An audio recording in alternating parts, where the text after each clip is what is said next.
Hello friends. Did you know nearly 80% of those who watch my videos aren't subscribed? If you enjoy these stories, please hit that subscribe button and leave a like. It really helps. Thank you for being here. By the way, where are you watching from? Let me know in the comments. My name is Earl Thompson, and I've been running freight across this great country for 22 years. Started when I was 24, fresh out of the Army after serving 2 tours in Iraq as a logistics specialist, and figured driving truck would be a good way to see America while making decent money. Over 2 decades, I've hauled everything from auto parts to fresh produce, logged over 3.2 million safe miles, and thought I'd seen every weird thing the road could throw at me. I was wrong. This happened in late October 2023, and I still wake up some nights wondering if what I experienced was real or if the isolation of night driving finally got to me. But the evidence suggests it was real. Too real. The FBI case file sitting in my glove compartment reminds me every day that sometimes the most dangerous criminals aren't the ones you expect to meet in dark alleys. They're the ones wearing business suits and carrying clipboards, speaking your language and knowing exactly which buttons to push to make an experienced driver ignore his instincts. I was running for Schneider National at the time, had been with them for 8 years after spending the previous 14 bouncing between smaller outfits trying to find the right fit. Schneider treated their drivers right. Good equipment, fair dispatch, steady miles that kept food on the table, and my mortgage paid, plus decent health benefits that mattered more as I got older. My regular rig was a 2020 Freightliner Cascadia with a 72-inch sleeper berth, Detroit DD15 engine pushing 505 horsepower, and about 340,000 miles on the odometer. She wasn't the prettiest truck on the road, painted in Schneider's standard orange and white livery, but she was reliable, comfortable, and I'd grown attached to her quirks over the years. The truck had been spec'd for long-haul work with all the amenities that make life on the road bearable: APU for climate control during rest periods, premium sound system, ergonomic seat that could handle 11-hour driving days, and enough storage space in the sleeper for personal items and a small refrigerator. The Detroit engine was paired with a DT12 automated transmission that took some getting used to after years of driving stick, but it delivered excellent fuel economy and reduced driver fatigue on long pulls through mountain grades. Most importantly, the truck was equipped with all the latest safety technology: collision mitigation system, lane departure warnings, electronic stability control, and a comprehensive fleet management system that monitored everything from engine performance to driver behavior. Schneider took safety seriously, and they equipped their trucks accordingly. In 8 years driving for them, I'd never had a preventable accident or a serious mechanical failure. The load that changed everything started innocently enough. I got the dispatch on a Tuesday evening while I was finishing up my mandatory 10-hour break at a Flying J in Amarillo, Texas. I'd been running a dedicated route between distribution centers in Texas and California for the past 6 months. Steady work that kept me moving and brought me home to Oklahoma City every couple weeks to see my daughter Sarah and her 2 kids. The paperwork showed a pickup at Meridian Industrial Solutions in Little Rock, Arkansas, with delivery to Pacific Northwest Logistics in Portland, Oregon. Sealed trailer, high-value electronics, standard security protocols that I'd handled dozens of times before. The commodity was listed as consumer electronics, smartphones, tablets, gaming devices, worth approximately $2.8 million, according to the declared value on the bill of lading. The rate was good, not exceptional, but solid enough to keep me interested at $3,100 for the round trip. What caught my attention was the pickup time, 11:30 p.m. on Wednesday night. Most legitimate shippers operate during normal business hours, but electronics companies sometimes run night shifts to meet production schedules or accommodate special shipping requirements, so it wasn't unprecedented. I'd picked up from Apple facilities in California at midnight, loaded Samsung shipments at 2 a.m., and hauled Microsoft products during overnight shifts when they were launching new products. The delivery appointment in Portland was set for Friday morning between 8 and 10 a.m., giving me about 36 hours to cover roughly 1,600 miles. Tight but doable if I managed my 14-hour driving clock carefully and didn't hit weather delays or construction zones. The route would take me north through Oklahoma and Kansas, then west across Colorado and Utah before turning northwest through Idaho to Oregon. Familiar territory that I'd covered hundreds of times over the years. I called my dispatcher, Maria Santos, to confirm the load details and discuss any special requirements. Maria had been my primary dispatcher for 3 years, and we'd developed a good working relationship based on mutual respect and clear communication. "Earl, glad you can take this one," she said when I reached her. "High-value load, so company wants extra security precautions. No unnecessary stops, maintain communication every 4 hours, and call immediately if anything unusual happens." "Roger that, Maria. Any special delivery requirements in Portland?" "Standard dock delivery. Pacific Northwest Logistics handles a lot of high-end electronics, so they know the drill. Just make sure your seals are intact when you arrive." Maria also provided me with emergency contact numbers for both the shipper and consignee, plus a Schneider security hotline that was monitored 24/7 for high-value loads. Everything seemed routine and professional. I rolled out of Amarillo around 6 a.m. Wednesday morning, giving myself plenty of time to reach Little Rock with hours to spare. The drive across Texas and into Arkansas was routine. Light traffic, clear weather, and my Freightliner eating up the miles at a steady 65 mph. I stopped for fuel at a Pilot in Dallas, where I chatted with other Schneider drivers about road conditions and compared notes on routes and fuel prices. At the Pilot, I ran into Jake Morrison, a veteran driver who'd been with Schneider for 15 years and knew every trick for maximizing efficiency and avoiding problems. Jake was heading west with a load of automotive parts, and we shared coffee while our trucks were being fueled. "You running that electronics load to Portland?" he asked, having heard about it through the driver network. "Yeah, picking up tonight in Little Rock. You know anything about Meridian Industrial?" Jake shook his head. "Never heard of them, but that doesn't mean much. New companies pop up all the time in electronics distribution. Just make sure your paperwork's in order and watch your back with high-value loads like that." It was good advice from an experienced driver, and I filed it away as I continued east toward Arkansas. I grabbed a quick shower and meal at a TA near Shreveport, then pushed on toward Little Rock, arriving in the area by 9 p.m. with time to spare. The extra time gave me an opportunity to scout the pickup location and familiarize myself with the area. Meridian Industrial Solutions was located in an industrial park on the south side of Little Rock, off Interstate 440 near the airport. The area was typical for that type of facility. Warehouses, distribution centers, and manufacturing plants spread across several square miles of formerly rural land that had been developed over the past couple decades as Little Rock's economy diversified beyond government and agriculture.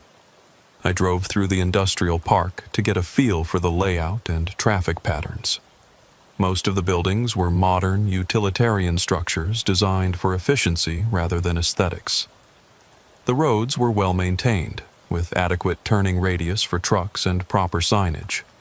Several other trucking companies were operating in the area, suggesting it was a legitimate freight hub. The Meridian facility itself was a large single-story building with multiple loading docks and a decent-sized parking area for trucks. Security lighting illuminated the property, and I could see several other trucks staged around the lot, suggesting this was a legitimate operation with regular freight volume.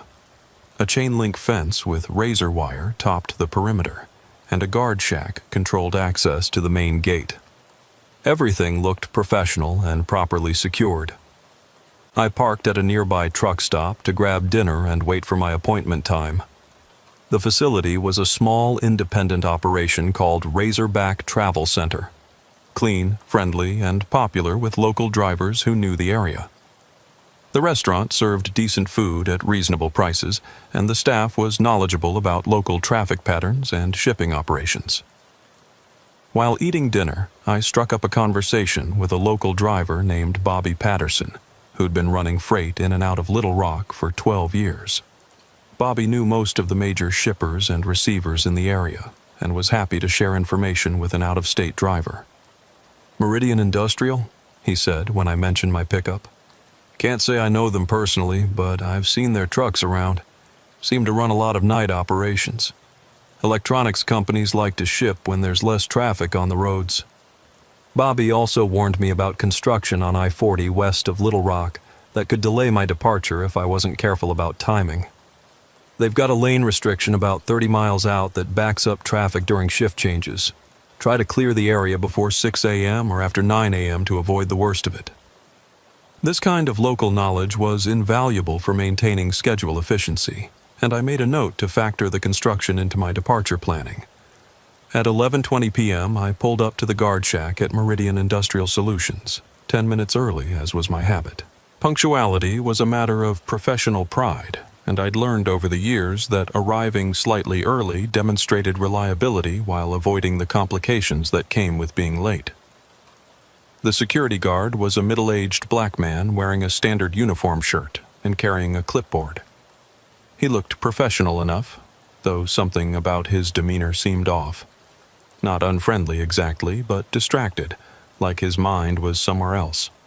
Most facility guards I'd encountered over the years were either chatty types who enjoyed talking with drivers, or strictly business types who processed paperwork efficiently and sent you on your way.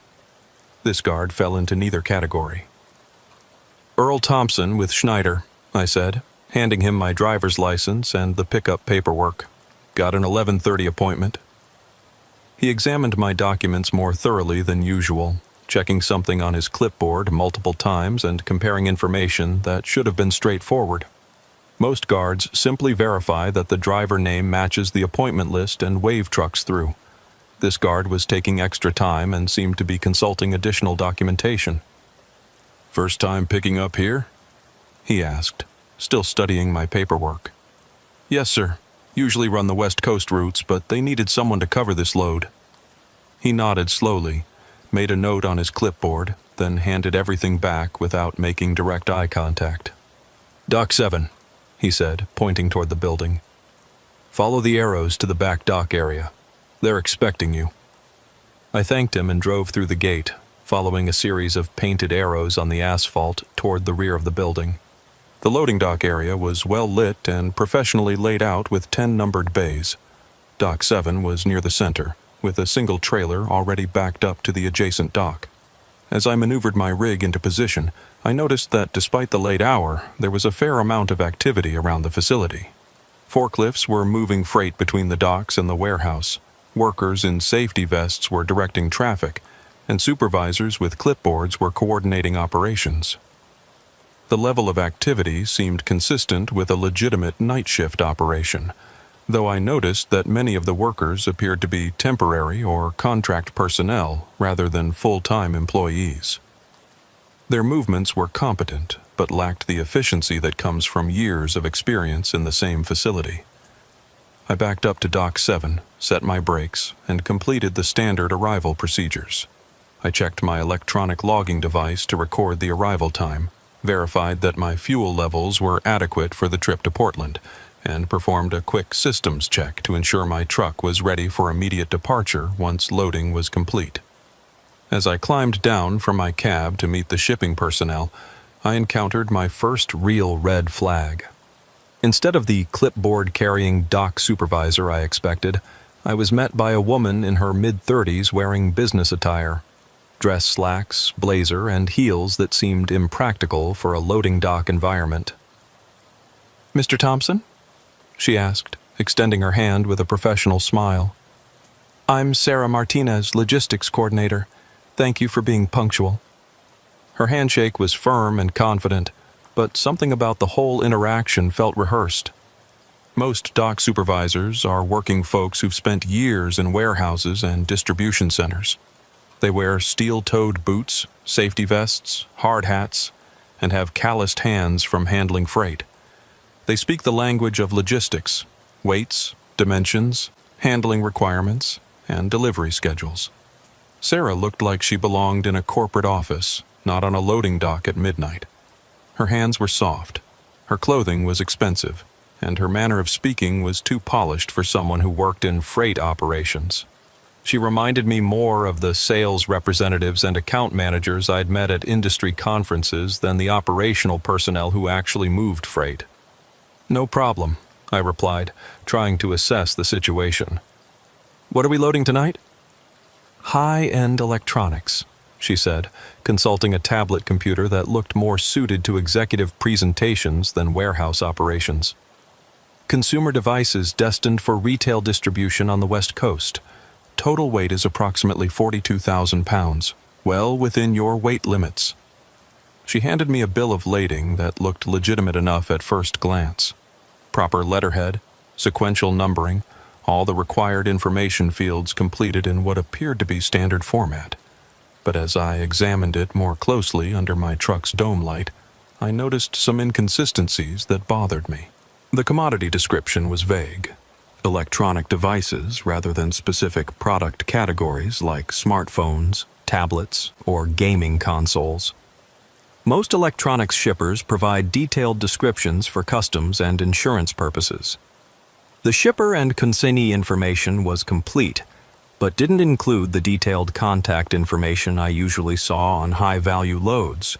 No after-hours phone numbers, emergency contacts, or special handling instructions. Most concerning, the declared value was listed as $2.8 million, which seemed high for a single trailer load of consumer electronics. I'd hauled plenty of high-value electronics over the years, and while expensive loads weren't uncommon, they usually came with additional documentation, security protocols, and chain of custody procedures that I wasn't seeing here. "This is quite a valuable load," I observed, looking for Sarah's reaction. "What kind of security protocols are we following?" Sarah's smile never wavered, but I detected a brief hesitation before she responded. "Standard procedures for high-value freight, sealed trailer, direct routing, no unnecessary stops. The consignee will have security personnel on site for delivery." Her answer was technically correct, but lacked the specificity I expected for a load worth nearly $3 million. Most high-value shipments came with detailed security briefings, escort requirements, communication protocols, and specific route restrictions. Schneider's policy for loads over $2 million included additional driver screening, mandatory check-ins every 2 hours, and coordination with law enforcement in certain areas. While we talked, I watched the loading process through the open dock door. The freight appeared to be legitimate. Palletized boxes bearing recognizable electronics brand logos like Apple, Samsung, and Sony. The packaging looked authentic, with proper shrink wrapping, tamper-evident seals, and standard warehouse handling procedures. The dock workers were using electric forklifts to position pallets in my trailer, and everything looked professional and above board. But there was something about the workers themselves that nagged at me. Most warehouse personnel develop a rhythm over years of loading trucks. They know how to position freight for optimal weight distribution, how to secure loads to prevent shifting during transport, and how to maximize trailer utilization while maintaining accessibility for partial unloads. These workers were competent enough, but they moved like people who weren't entirely familiar with the process. Small hesitations when positioning pallets, slight inefficiencies in their movement patterns, and occasional conferences with supervisors about procedures that should have been automatic. It was the kind of behavior I'd expect from temporary workers or new employees, not the experienced crew you'd typically find handling high-value electronics. I also noticed that the facility's operation seemed unusually compartmentalized. The workers loading my trailer weren't interacting with personnel at other docks, and there was very little of the casual conversation and coordination you'd normally see in a busy warehouse. Each team seemed focused solely on their assigned task, which created an atmosphere that felt more like a carefully orchestrated event then routine business operations. The loading process took about 45 minutes, which was reasonable for a full trailer. The workers positioned the freight carefully, secured everything with load bars and strapping, and documented the process with photographs and paperwork. When they finished, Sarah presented me with the sealed bill of lading and trailer security documents. The seals were numbered and recorded properly, and the paperwork appeared to be in order. Sarah provided me with custody transfer documents, photographed the seal installation process, and had me sign multiple copies of various forms. The level of documentation was consistent with high-value freight procedures, though some of the forms looked slightly different from those I'd encountered with other electronics shippers. "The consignee will be expecting you Friday morning between 8 and 10 a.m., she said, handing me a business card with contact information. "Pacific Northwest Logistics on Swan Island in Portland. Do you have any questions about the delivery requirements?" I reviewed the delivery address and contact information.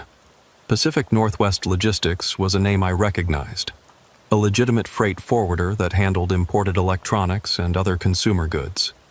The address on Swan Island was in the right area for that type of operation, in an industrial district near the Port of Portland where many logistics companies maintained facilities.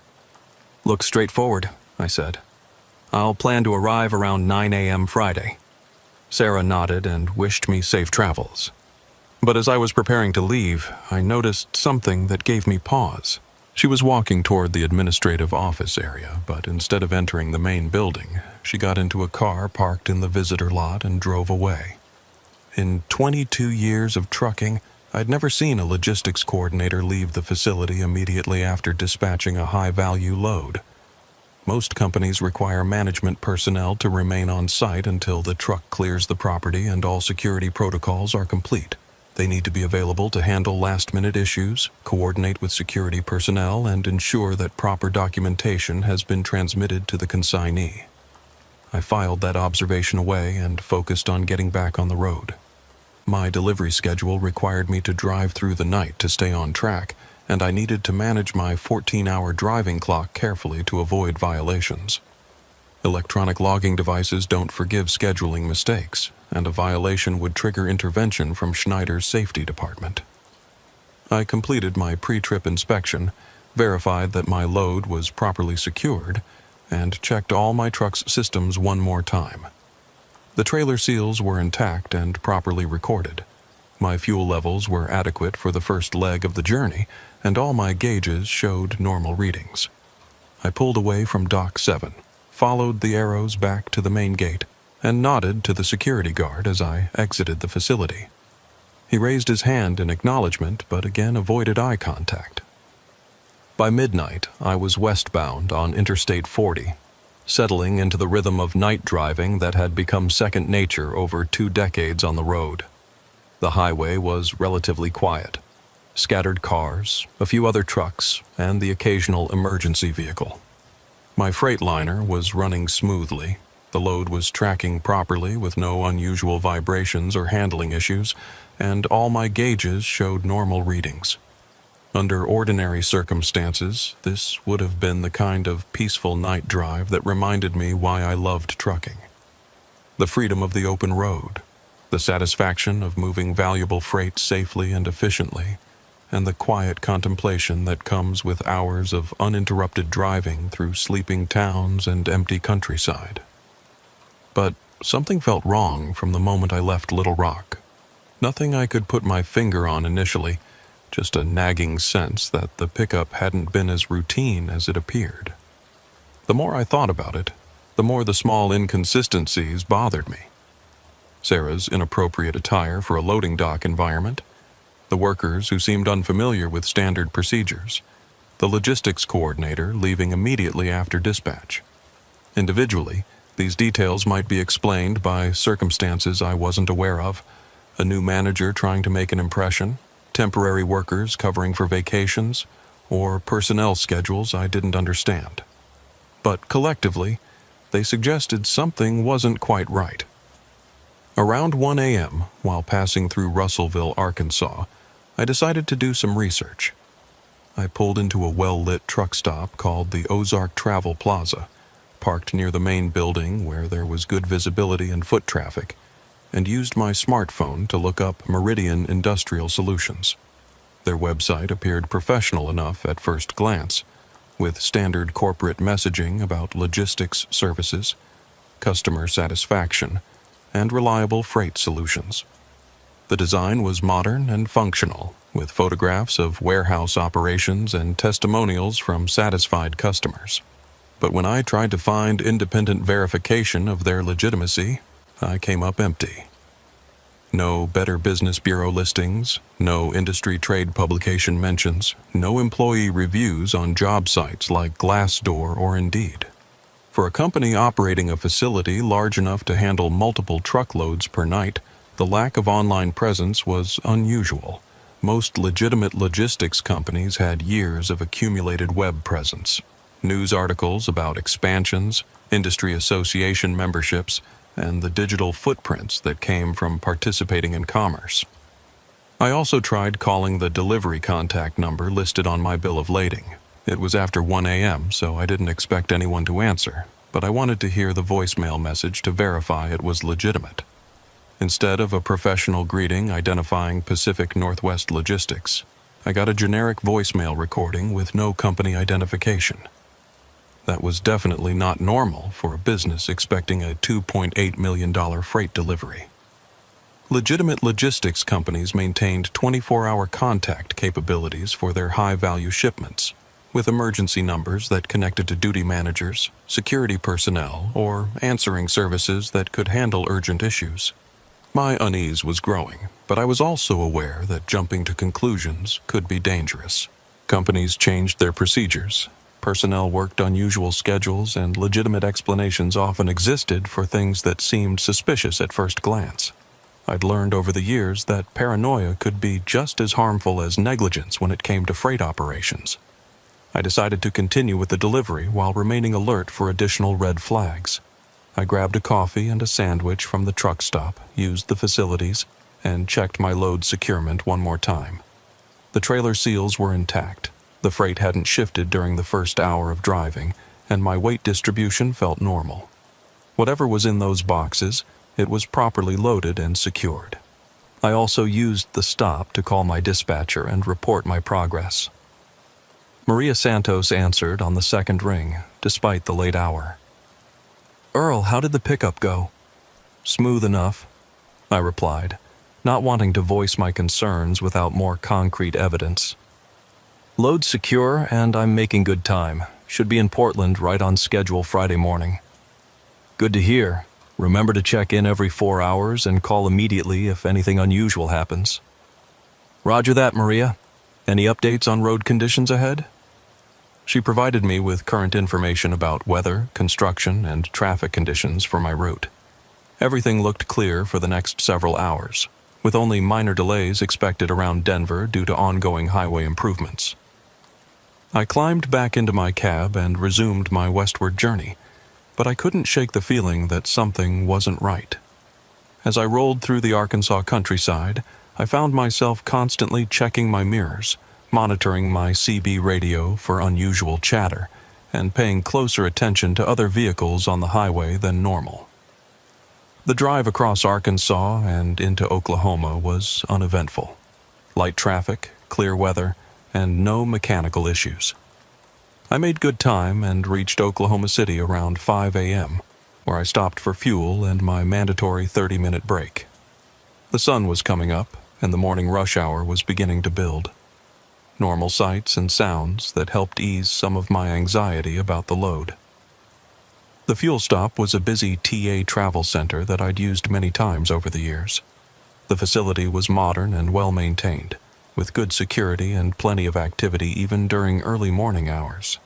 I felt more comfortable there than I had at the smaller truck stop in Arkansas, surrounded by other drivers and normal trucking operations. But as I was completing my fuel purchase, something happened that reignited all my concerns. A man approached me at the fuel island. Well-dressed, professional appearance, carrying what looked like a briefcase or laptop case. He appeared to be in his 40s, with short graying hair and the kind of confident demeanor that suggested management or executive experience. "Excuse me," he said. "Are you Earl Thompson with Schneider?" Immediately, every warning bell in my head started ringing. Random strangers don't approach truck drivers by name at fuel stops unless something unusual is happening. In 22 years of trucking, I could count on one hand the number of times someone had approached me like this, and each time it had been because of some kind of problem or emergency. The last time it happened, 3 years earlier in Nevada, it had been a state trooper investigating a hit-and-run accident where someone had reported seeing a truck matching my description. Before that, it had been a Schneider safety supervisor conducting a random audit of driver compliance. In both cases, the contact had been legitimate but unexpected. "Who's asking?" I replied, keeping my distance and positioning myself where I could reach my cab quickly if necessary. "My name is David Chen," he said, pulling out what appeared to be a business card. "I'm with Pacific Northwest Logistics in Portland. There's been a change in the delivery schedule, and I need to discuss some modifications to your routing." I accepted the business card but didn't look at it immediately. Instead, I focused on Chen's body language and demeanor. He seemed nervous, glancing around the truck stop as if looking for something or someone. His story about delivery changes also didn't make sense. Legitimate schedule modifications were handled through dispatch channels, not by having management personnel intercept drivers at random fuel stops. In my experience, logistics companies operated through established communication protocols. They contacted drivers through company dispatch, sent updates via electronic messaging systems, or used fleet management companies to coordinate changes. They didn't send executives to intercept trucks at fuel stops in Oklahoma City.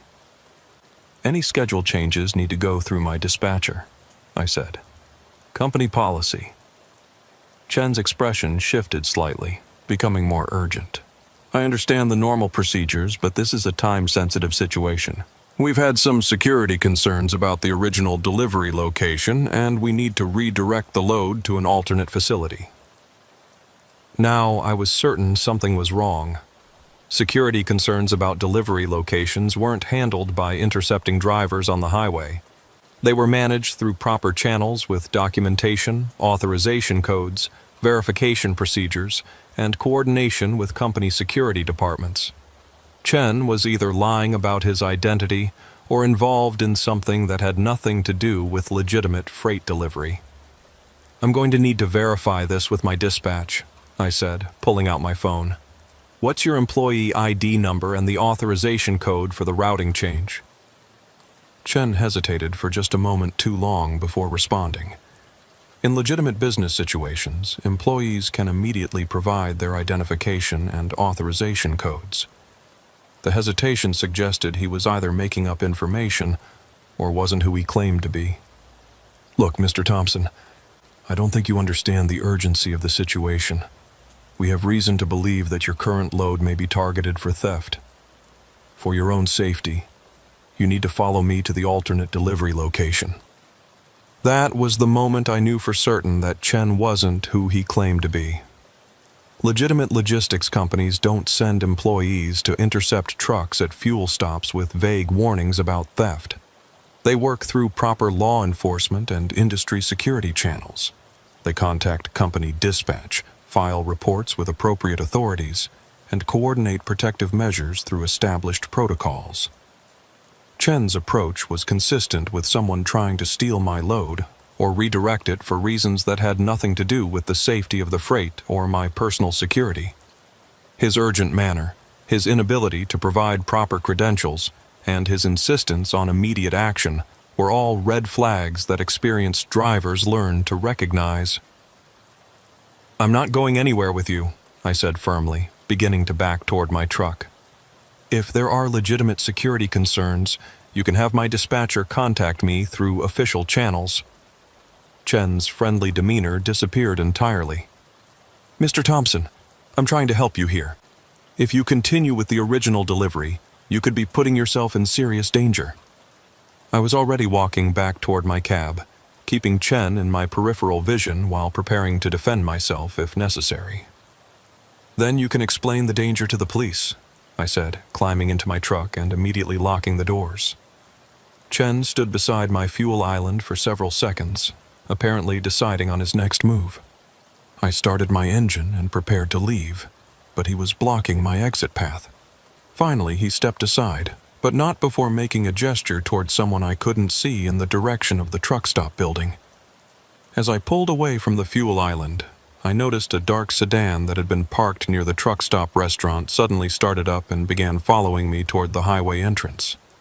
The timing was too coincidental to be accidental, and the sedan maintained a consistent distance behind my truck as I merged onto Interstate 40.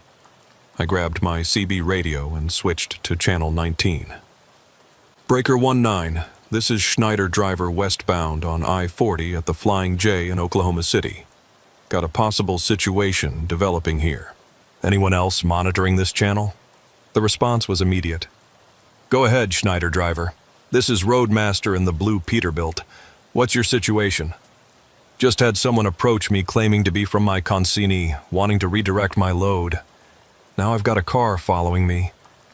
Might be nothing, but it feels wrong. Copy that, Schneider. I'm about 2 miles behind you on I-40 westbound. What kind of car are we looking for? I described the sedan and its location relative to my truck. Roadmaster confirmed he could see both vehicles and would stay in the area in case I needed assistance. Having another professional driver aware of my situation made me feel more secure, but it didn't eliminate my concerns about what was happening. The sedan followed me for about 20 miles before exiting the highway at a location that didn't correspond to any obvious destination. I never saw Chen or his car again, but the encounter had confirmed my suspicions that something unusual was happening with this load. I immediately called my dispatcher to report the incident. Maria Santos listened carefully to my description of the encounter and assured me that she would investigate the legitimacy of Chen's claims. Earl, I need you to know that we haven't received any communications from Pacific Northwest Logistics about delivery changes or security concerns. If someone claiming to represent the consignee contacts you again, get their information but don't follow any instructions until we can verify their identity. This confirmation strengthened my suspicion that Chen had been attempting some kind of fraud or theft. Maria also provided me with additional security protocols for high-value loads, including specific procedures for verifying the identity of anyone claiming to represent the shipper or consignee. I continued west through Oklahoma and into Texas, maintaining regular contact with other drivers on the CB and staying alert for any additional signs of trouble. The landscape changed from the rolling hills of eastern Oklahoma to the flat plains of the Texas Panhandle, with wide open spaces that offered good visibility but few places to seek help if trouble developed. Around noon, I stopped for my mandatory 10-hour break at a truck stop in Amarillo, parking in a well-lit area near the main building where there was constant activity. The facility was a large pilot travel center with good security, plenty of other drivers, and 24-hour staffing that made me feel more secure than smaller, isolated stops. While I was settling into my sleeper berth, my phone rang. The caller ID showed a number I didn't recognize, but I answered anyway, thinking it might be dispatch with updated delivery information. Earl Thompson? The voice was male, professional sounding, but not familiar. Speaking. This is Detective Rodriguez with the Arkansas State Police Criminal Investigation Division. I need to ask you some questions about a pickup you made last night in Little Rock. My blood went cold. Police don't call truck drivers about routine freight deliveries unless something criminal has occurred. What kind of questions? The facility where you picked up your load, Meridian Industrial Solutions, was burglarized early this morning. Approximately $3 million worth of electronics were stolen from their warehouse, and we're trying to determine if there's any connection to freight that was shipped from that location recently. I sat up in my sleeper berth, my mind racing through the implications. If the facility had been burglarized after my pickup, it raised serious questions about the legitimacy of my load. Detective, I think you need to know that my pickup last night might not have been legitimate. I've had several things happen since then that suggest something wasn't right about the whole operation. Detective Rodriguez listened carefully as I described the inconsistencies I'd observed during the pickup, the encounter with Chen at the Oklahoma City truck stop, and my growing suspicions about the load I was carrying. When I finished, there was a long pause before he responded. "Mr. Thompson, I think you may have been unknowingly involved in the theft itself. The burglary at Meridian Industrial Solutions was sophisticated. Whoever did it had inside knowledge of the facility layout, security procedures, and inventory locations. But according to our investigation, no freight was actually shipped from that location last night. The real Meridian Industrial Solutions was closed for maintenance, and no legitimate pickups were scheduled." The implications hit me like a physical blow. I wasn't carrying electronics from a legitimate shipper to a legitimate consignee. I was carrying stolen goods, and I'd been set up as an unwitting accomplice in a multi-million-dollar theft operation. The fake facility, the professional-looking paperwork, the elaborate staging. It had all been designed to make me believe I was handling a routine freight shipment while actually transporting stolen merchandise. "Detective, what exactly are you telling me?" "We believe the thieves established a fake shipping facility in a warehouse they rented under false identities. They created fraudulent paperwork, hired temporary workers who thought they were participating in a legitimate midnight shift operation, and used the cover of a normal freight pickup to move stolen goods out of the area." The sophistication of the operation was staggering. The thieves had understood trucking procedures well enough to create a convincing fake shipping facility. They'd produced proper documentation, established legitimate-looking operations, and even created false identities for their personnel. The level of planning and resources required suggested this wasn't a simple smash-and-grab theft, but a complex criminal enterprise. "What do I do now?" I asked, already knowing the answer was going to complicate my life significantly. "We need you to stop immediately and secure your load until we can get investigators to your location. Don't open the trailer, don't let anyone else near your truck, and don't continue toward the delivery address under any circumstances. We're also coordinating with the FBI since this involves interstate transportation of stolen goods." I provided Detective Rodriguez with my exact location and agreed to wait for law enforcement to arrive. Within 2 hours, I was surrounded by FBI agents, Arkansas State Police investigators, and federal prosecutors who explained that my truck was now evidence in a major interstate theft case. The first FBI agent to arrive was Special Agent Sarah Chen, a woman in her early 40s with extensive experience in cargo theft investigations. She explained that the Bureau had been tracking sophisticated freight theft operations across multiple states, and my case appeared to be connected to a larger criminal network. "Mr. Thompson, you're not in any legal trouble at this point, but we need your complete cooperation to understand how this operation worked. The fact that you recognized something was wrong and reported suspicious activity actually makes you a valuable witness rather than a suspect." Agent Chen explained that the FBI had been investigating a series of sophisticated cargo thefts across the Southeast, all involving fake shipping facilities and elaborate staging operations designed to fool experienced drivers. My case was the first time they'd been able to intercept stolen goods before they disappeared into the criminal distribution network. The investigation that followed revealed the scope and sophistication of the operation.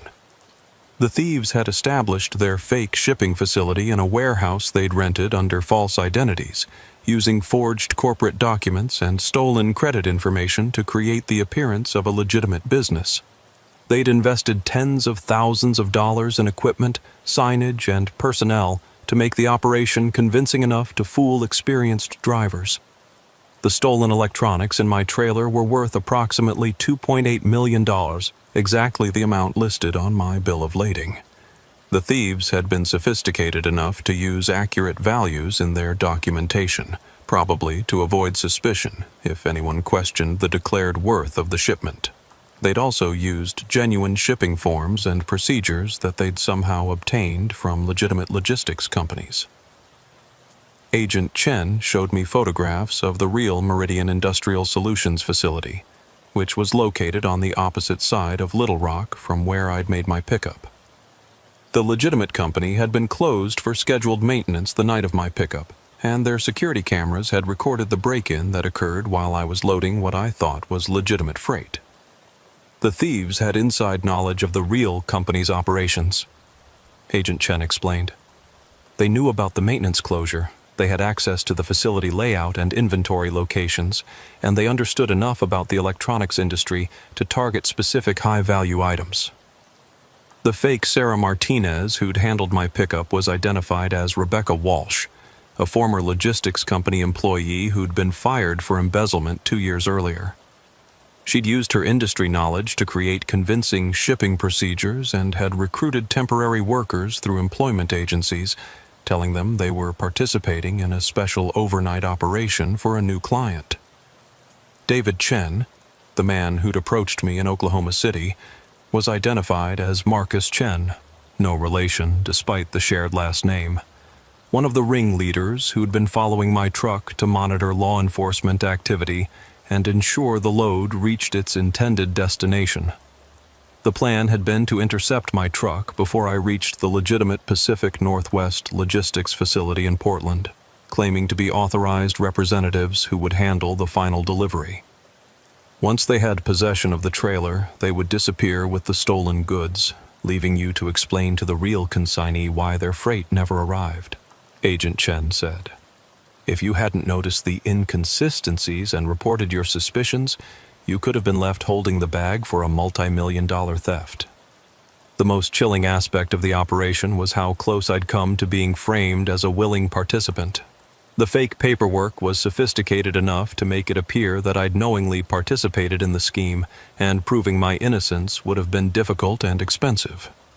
The thieves had deliberately chosen an out-of-state driver with no connections to the Little Rock area, making it easier to portray me as a hired accomplice if things went wrong. Agent Chen explained that this type of freight theft was becoming increasingly common as criminal organizations adapted to modern logistics systems. They're exploiting the complexity of supply chains and the trust that makes the trucking industry function. Drivers are trained to follow procedures and trust documentation, and these criminals understand how to manipulate that training. Over the following weeks, I provided detailed statements to federal investigators, testified before grand juries, and helped law enforcement understand every aspect of my experience. The FBI used my testimony to build cases against multiple defendants and to understand the methods used by the criminal network. The investigation revealed that this wasn't an isolated operation, but part of a larger criminal enterprise that had been operating across multiple states for over 2 years. The network included former trucking company employees, corrupt warehouse workers, identity theft specialists, and organized crime figures who specialized in moving stolen goods through legitimate commerce channels. The scope of the operation was staggering.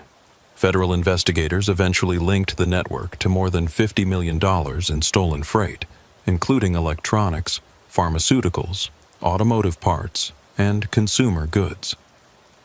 They'd established fake shipping facilities in 6 different states, recruited dozens of unwitting drivers to transport stolen goods, and had developed sophisticated methods for creating fraudulent documentation. The criminal network had specifically targeted independent drivers and smaller trucking companies, believing they would be less likely to verify unusual pickup requirements or question suspicious circumstances. They'd studied the trucking industry extensively, learning standard procedures, communication protocols, and security measures so they could exploit them effectively.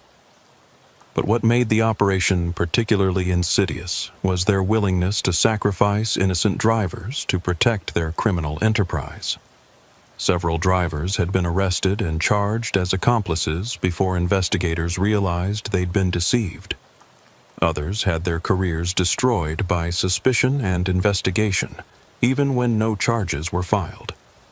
The personal cost to me was significant, even though I'd avoided criminal charges. My truck was impounded as evidence for 6 weeks, during which time I had no income and mounting bills. Schneider National was understanding about the circumstances, but my driving record now included an FBI investigation, which made some customers nervous about using my services. Insurance companies treated the incident as a security breach, which resulted in higher premiums for several years. Some shippers required additional background checks and security clearances before allowing me to handle their freight. The bureaucratic aftermath of being involved in a federal investigation lasted for months, with paperwork, depositions, and court appearances that disrupted my work schedule. More troubling was the psychological impact of realizing how easily I'd been manipulated. Despite 22 years of experience and a generally suspicious nature, I'd been drawn into a criminal operation by people who understood trucking well enough to exploit standard industry practices. The fake facility had been convincing enough to fool an experienced driver, and the documentation had been sophisticated enough to pass initial scrutiny. The experience forced me to question every aspect of how I approached freight handling. I started researching shippers and consignees before accepting loads, verifying contact information through independent sources, and maintaining detailed records of every interaction during pickup and delivery. I invested in additional security equipment for my truck and developed new procedures for handling unusual requests or circumstances. The trial process began 8 months after my initial pickup in Little Rock. Federal prosecutors had built cases against 17 defendants, including the fake Sarah Martinez, David Chen, and the mastermind behind the entire operation, a former trucking company executive named Robert Delano, who'd used his industry knowledge to identify vulnerabilities in freight security systems. During the trial, prosecutors revealed the full extent of the criminal network's operations. They'd recruited corrupt employees at legitimate trucking companies who provided inside information about high-value loads. They'd established relationships with organized crime figures who could move stolen goods through international markets. They'd even corrupted law enforcement personnel who provided advance warning of investigations. The fake facility where I'd made my pickup was just one of several operations the network maintained across the Southeast. They'd developed a sophisticated business model that allowed them to steal millions of dollars worth of freight while maintaining the appearance of legitimate commerce. Their success had attracted the attention of international criminal organizations interested in expanding into the American freight industry. Delano himself was a particularly troubling figure. He'd been a respected executive in the trucking industry for over 20 years, serving on industry committees and speaking at conferences about freight security. His inside knowledge of how the industry operated made him uniquely qualified to exploit its vulnerabilities. He'd used his legitimate business connections to gather intelligence about high-value shipments and had recruited former colleagues who provided ongoing access to shipping schedules and routes. The testimony revealed that my case had been specifically targeted because of the timing and value of the electronics shipment. The network had been monitoring shipping manifests from electronics manufacturers, looking for high-value loads that could be intercepted without triggering immediate investigation. They'd chosen my route because it crossed multiple state lines, which would complicate law enforcement coordination and provide more time to move stolen goods before anyone realized what had happened. The defense attorneys argued that their clients had been involved in a legitimate business operation and that any theft had been committed by unknown third parties. They claimed that the temporary workers at the fake facility had been deceived along with the drivers, and that the apparent criminal activity was actually a complex insurance fraud scheme designed to blame innocent people for corporate losses. But the prosecution had overwhelming evidence of criminal intent. Recorded phone conversations revealed detailed planning of the theft operation. Financial records showed payments to corrupt employees and equipment purchases for the fake facility. Surveillance footage captured the defendants coordinating the theft from the legitimate Meridian Industrial Solutions warehouse.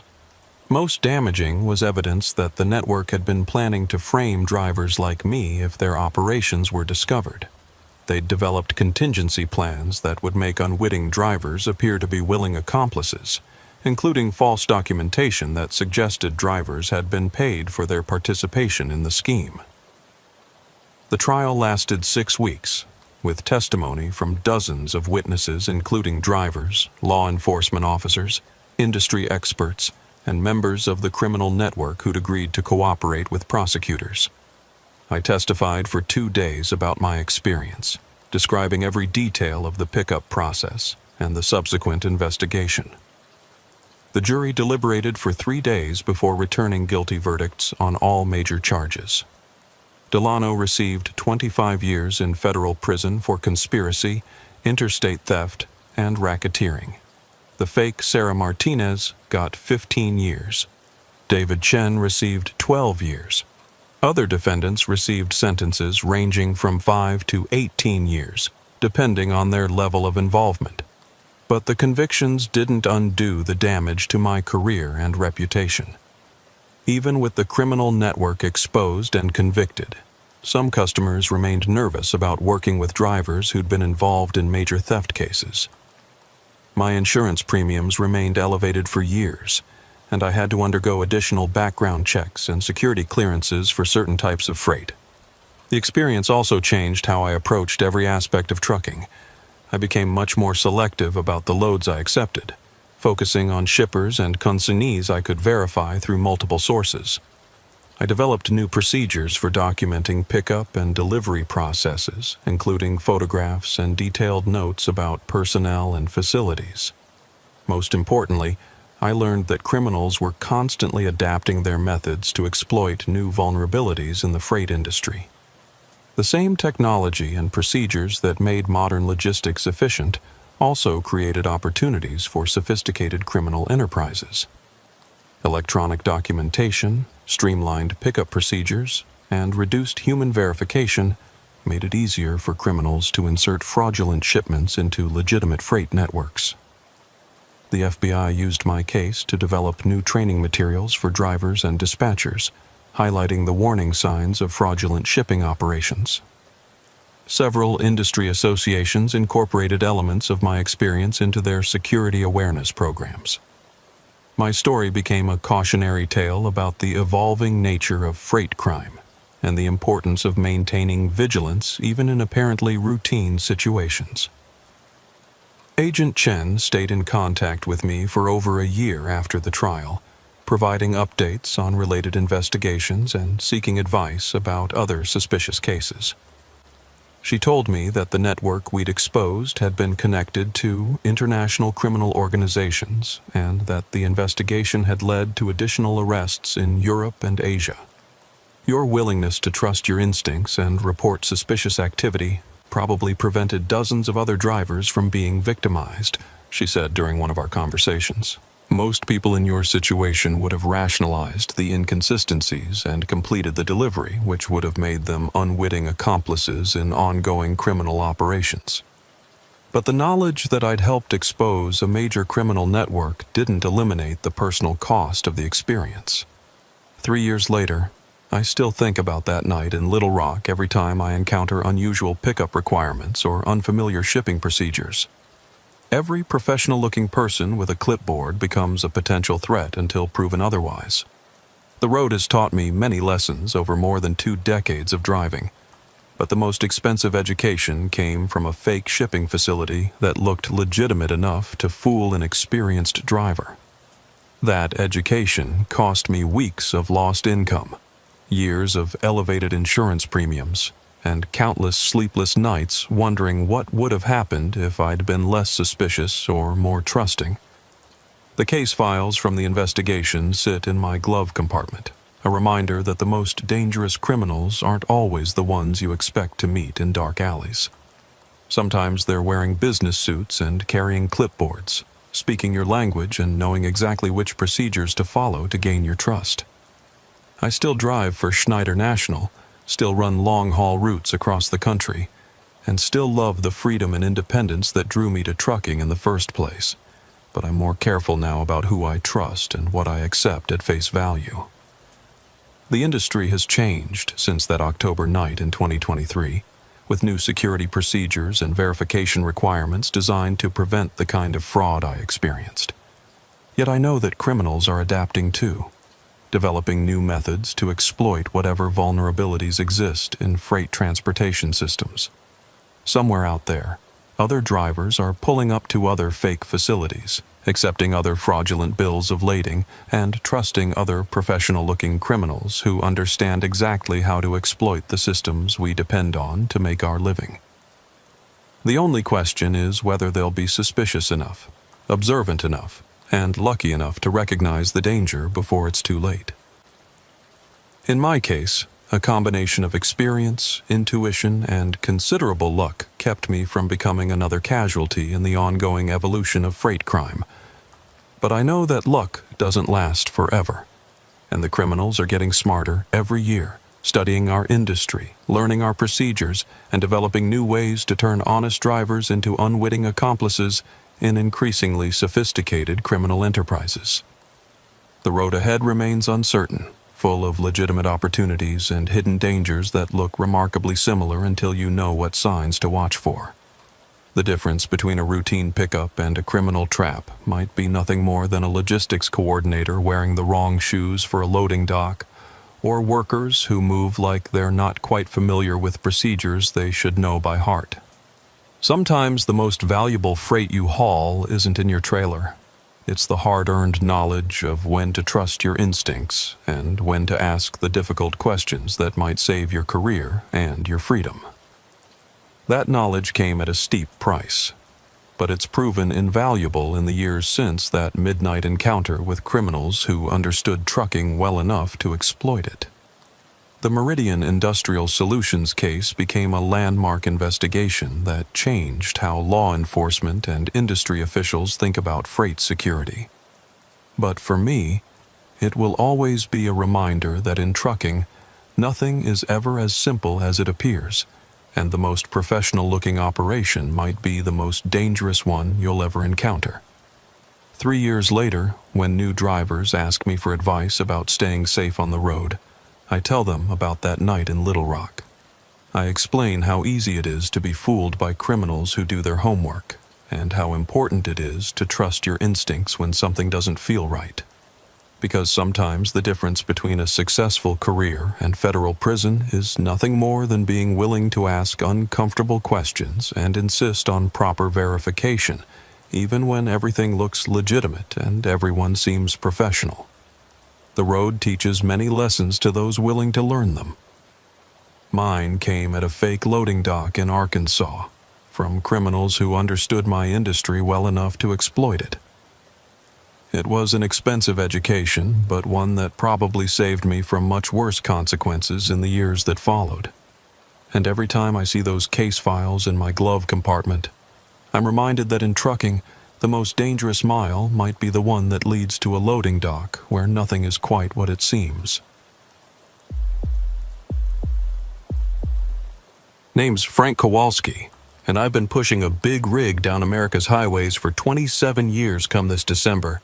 Started back in '96 when I was just 23, fresh out of the Marines with a chest full of ribbons from Desert Storm and no clear idea what to do with the rest of my life. A recruiter from Martin Transport came to a job fair in Milwaukee, handed me a brochure about seeing the country and making good money doing it. And 3 weeks later, I was in CDL school in Green Bay learning how to double-clutch a 13-speed transmission. 27 years later, I'm still out here, though I've been an owner-operator for the last 15 years. My current rig is a 2018 Peterbilt 389 with a 72-inch sleeper, painted deep blue with chrome stacks that catch the sunlight just right when you're rolling westbound in the morning.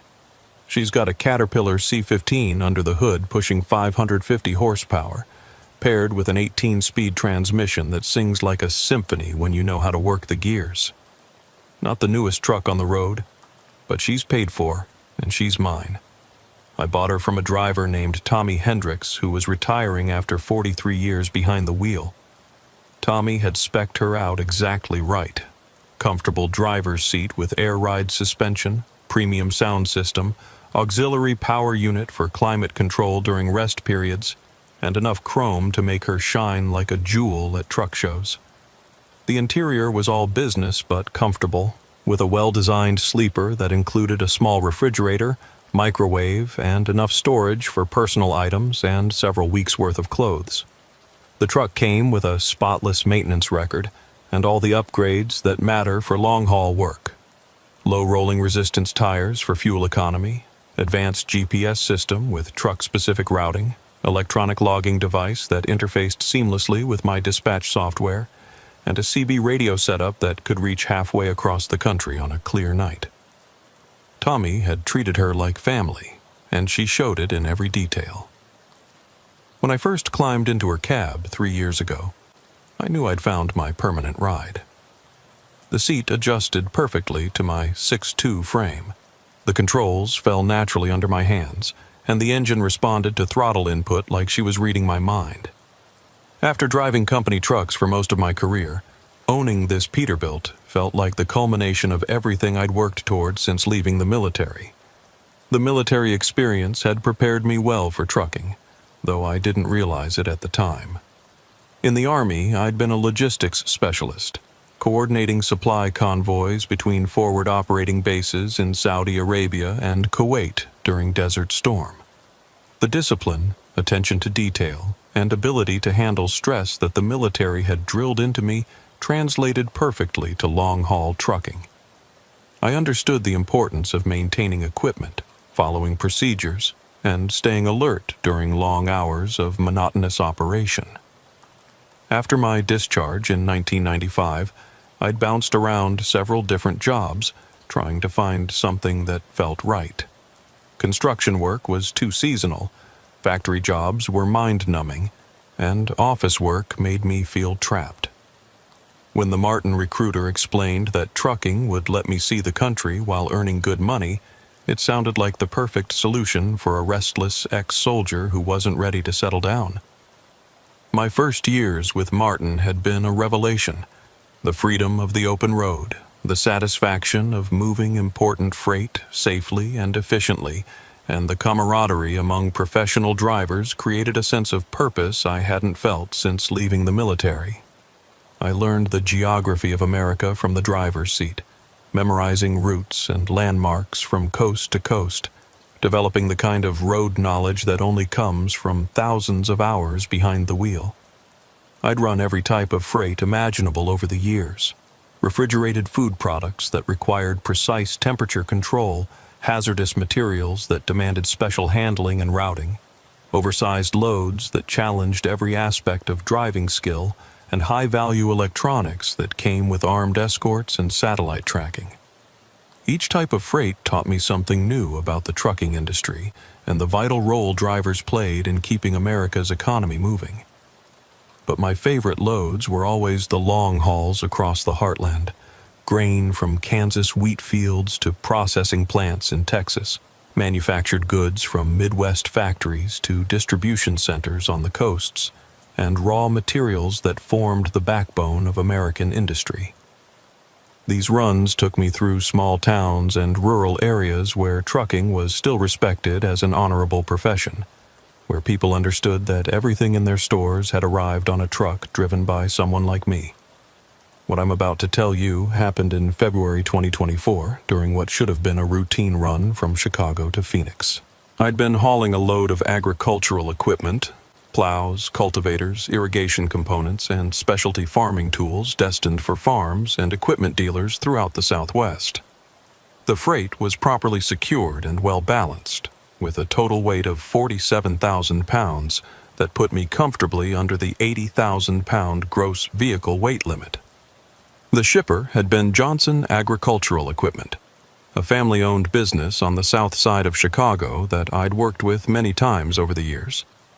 They manufactured and distributed farming equipment throughout the Midwest and Southwest, and they'd been a reliable source of freight for independent drivers like me who could provide personalized service and flexible scheduling. Bob Johnson, the company's dispatch manager, had briefed me personally on the load requirements. "Frank, this is specialty equipment heading to 6 different stops between Oklahoma City and Phoenix. The farmers are depending on this gear for spring planting, so timing is critical." The delivery schedule was ambitious but manageable. Oklahoma City on Wednesday, 2 stops in Texas on Thursday, New Mexico on Friday, and Phoenix on Saturday morning. If I managed my driving hours carefully and maintained good speed through each state, I could make all the appointments without pushing my logbook too hard. The load had been good to me so far. Picked up on time Monday morning from Johnson's facility, no problems with the paperwork, and the freight was properly secured with chains, binders, and tarps that would protect the equipment from road salt and weather. My electronic logging device showed I'd been managing my hours efficiently, taking breaks when required and maintaining the steady pace that had become second nature after nearly 3 decades on the road. I'd been running steady since Monday morning, making my way south through Illinois and into Missouri on Interstate 55, then west on Interstate 44 toward Oklahoma. The weather had been cooperating. Clear skies, dry roads, and moderate temperatures that made for comfortable driving conditions. My Peterbilt was running smooth as silk, the cat engine purring like a contented lion as we rolled through the rolling hills and farmland that stretched to the horizon. By Tuesday evening, I was making excellent time through Missouri, about 200 miles west of St. Louis on I-44.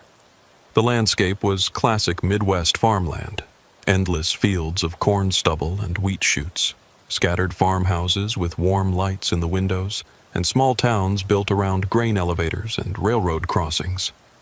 This was the America I'd fallen in love with during my early years of trucking, the heartland that reminded me why I'd chosen this profession. The traffic was light for a Tuesday evening, mostly local cars and a scattered handful of other trucks running their own routes toward destinations across the Southwest. I'd passed a few other drivers during the day, exchanging brief waves or CB conversations about road conditions and fuel prices.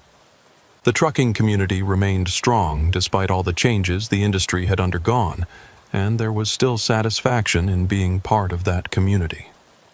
This was the kind of peaceful night driving that reminded me why I'd stayed in trucking for nearly 3 decades. No traffic jams, no construction delays, no dispatchers breathing down my neck about delivery times. Just the steady rhythm of diesel engine and road noise, the gentle sway of the cab as we rolled over the expansion joints, and the endless ribbon of white lines disappearing under my headlights like a meditation on motion and purpose. The CB radio had been providing its usual soundtrack of professional chatter throughout the evening. Channel 19 carried the voices of drivers sharing information about road conditions, fuel prices, construction zones, and the general gossip that helped pass the time during long hauls. The conversation had been typical for a Tuesday night in February. Light traffic reports, warnings about black ice in the Ozark Mountains, discussions about the best truck stops for showers and food, and the friendly banter that connected drivers across hundreds of miles of highway. I'd been monitoring the radio passively, occasionally contributing information about conditions I'd observed or responding to specific questions from other drivers. The CB remained an essential tool for professional drivers, providing real-time information about hazards, traffic, and road conditions that wasn't available through any other source. Despite the proliferation of smartphones and GPS systems, nothing replaced the immediate local knowledge shared by drivers who were actually traveling the roads. Around 11:30 p.m., somewhere between Lebanon and Springfield, Missouri, I heard a transmission that caught my attention. The voice was clear and strong, cutting through the static with the professional tone of an experienced driver who knew how to use his radio effectively. Breaker 19, this is Iron Horse westbound on 44 at the 1:40 marker. Looking for a southbound report on conditions down toward Arkansas. Anyone got ears on? The transmission had the crisp clarity and proper protocol that marked an experienced professional. The driver identified himself with a clear handle, provided his location and direction of travel, and asked a specific question about road conditions ahead. It was exactly the kind of CB communication that made the highway community function effectively. I keyed my microphone to respond, following the same professional standards I'd maintained throughout my career. Iron Horse, this is Blue Pete westbound, about 20 miles ahead of you. Roads are clear and dry, light traffic, temperature holding steady around 38 degrees. No problems to report on your southbound routing. Much appreciated, Blue Pete. How's the fuel situation down in Springfield? Need to top off before I hit the long stretch through Oklahoma. Pilot on the south side's got competitive prices, I replied, recalling my own fuel stop earlier in the evening. Clean facility, good fuel, easy truck access. I stopped there myself about 2 hours ago. Diesel was running about 15 cents under the national average. Thanks for the heads up, Blue Pete. Safe travels out there. Same to you, Iron Horse. Keep the shiny side up. It was a standard CB exchange between professional drivers, the kind of helpful interaction that happened thousands of times a day across the highway system.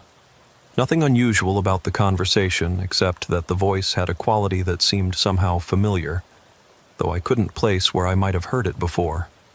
The radio handle Iron Horse wasn't one I recognized, but with thousands of drivers using Channel 19 across the country, that wasn't particularly significant. The voice had the distinctive cadence and terminology of a career trucker, someone who'd spent years on the road and knew the language and customs of the profession. There were subtle indicators in how he structured his transmissions, his choice of words, and his radio etiquette that marked him as an experienced driver rather than a newcomer or casual CB user. I continued west through the Missouri night, maintaining my steady pace of 65 per hour and monitoring the radio for additional traffic reports. The landscape rolled by in the familiar pattern of hills and valleys, with occasional lights from farmhouses and small towns breaking the darkness. My truck was running perfectly, all gauges showing normal readings, and my load was riding smoothly without any signs of shifting or securement problems. About an hour later, as I was approaching Springfield, I heard Iron Horse again, this time talking to another driver about road conditions in Oklahoma. His voice still had that familiar quality, and I found myself paying closer attention to his transmissions, trying to place where I might have encountered him before. Breaker 19, Iron Horse looking for eastbound traffic on 4-4. Need a report on conditions around Tulsa and Oklahoma City. Anyone been through there recently? An eastbound driver responded with current information about construction zones and traffic patterns around the Oklahoma metropolitan area. Iron Horse thanked him professionally and signed off, but something about his transmission style bothered me. The way he phrased his questions, his knowledge of the routes, even his radio etiquette. It all seemed exactly like conversations I'd had with drivers I'd known for years, yet I couldn't identify him specifically.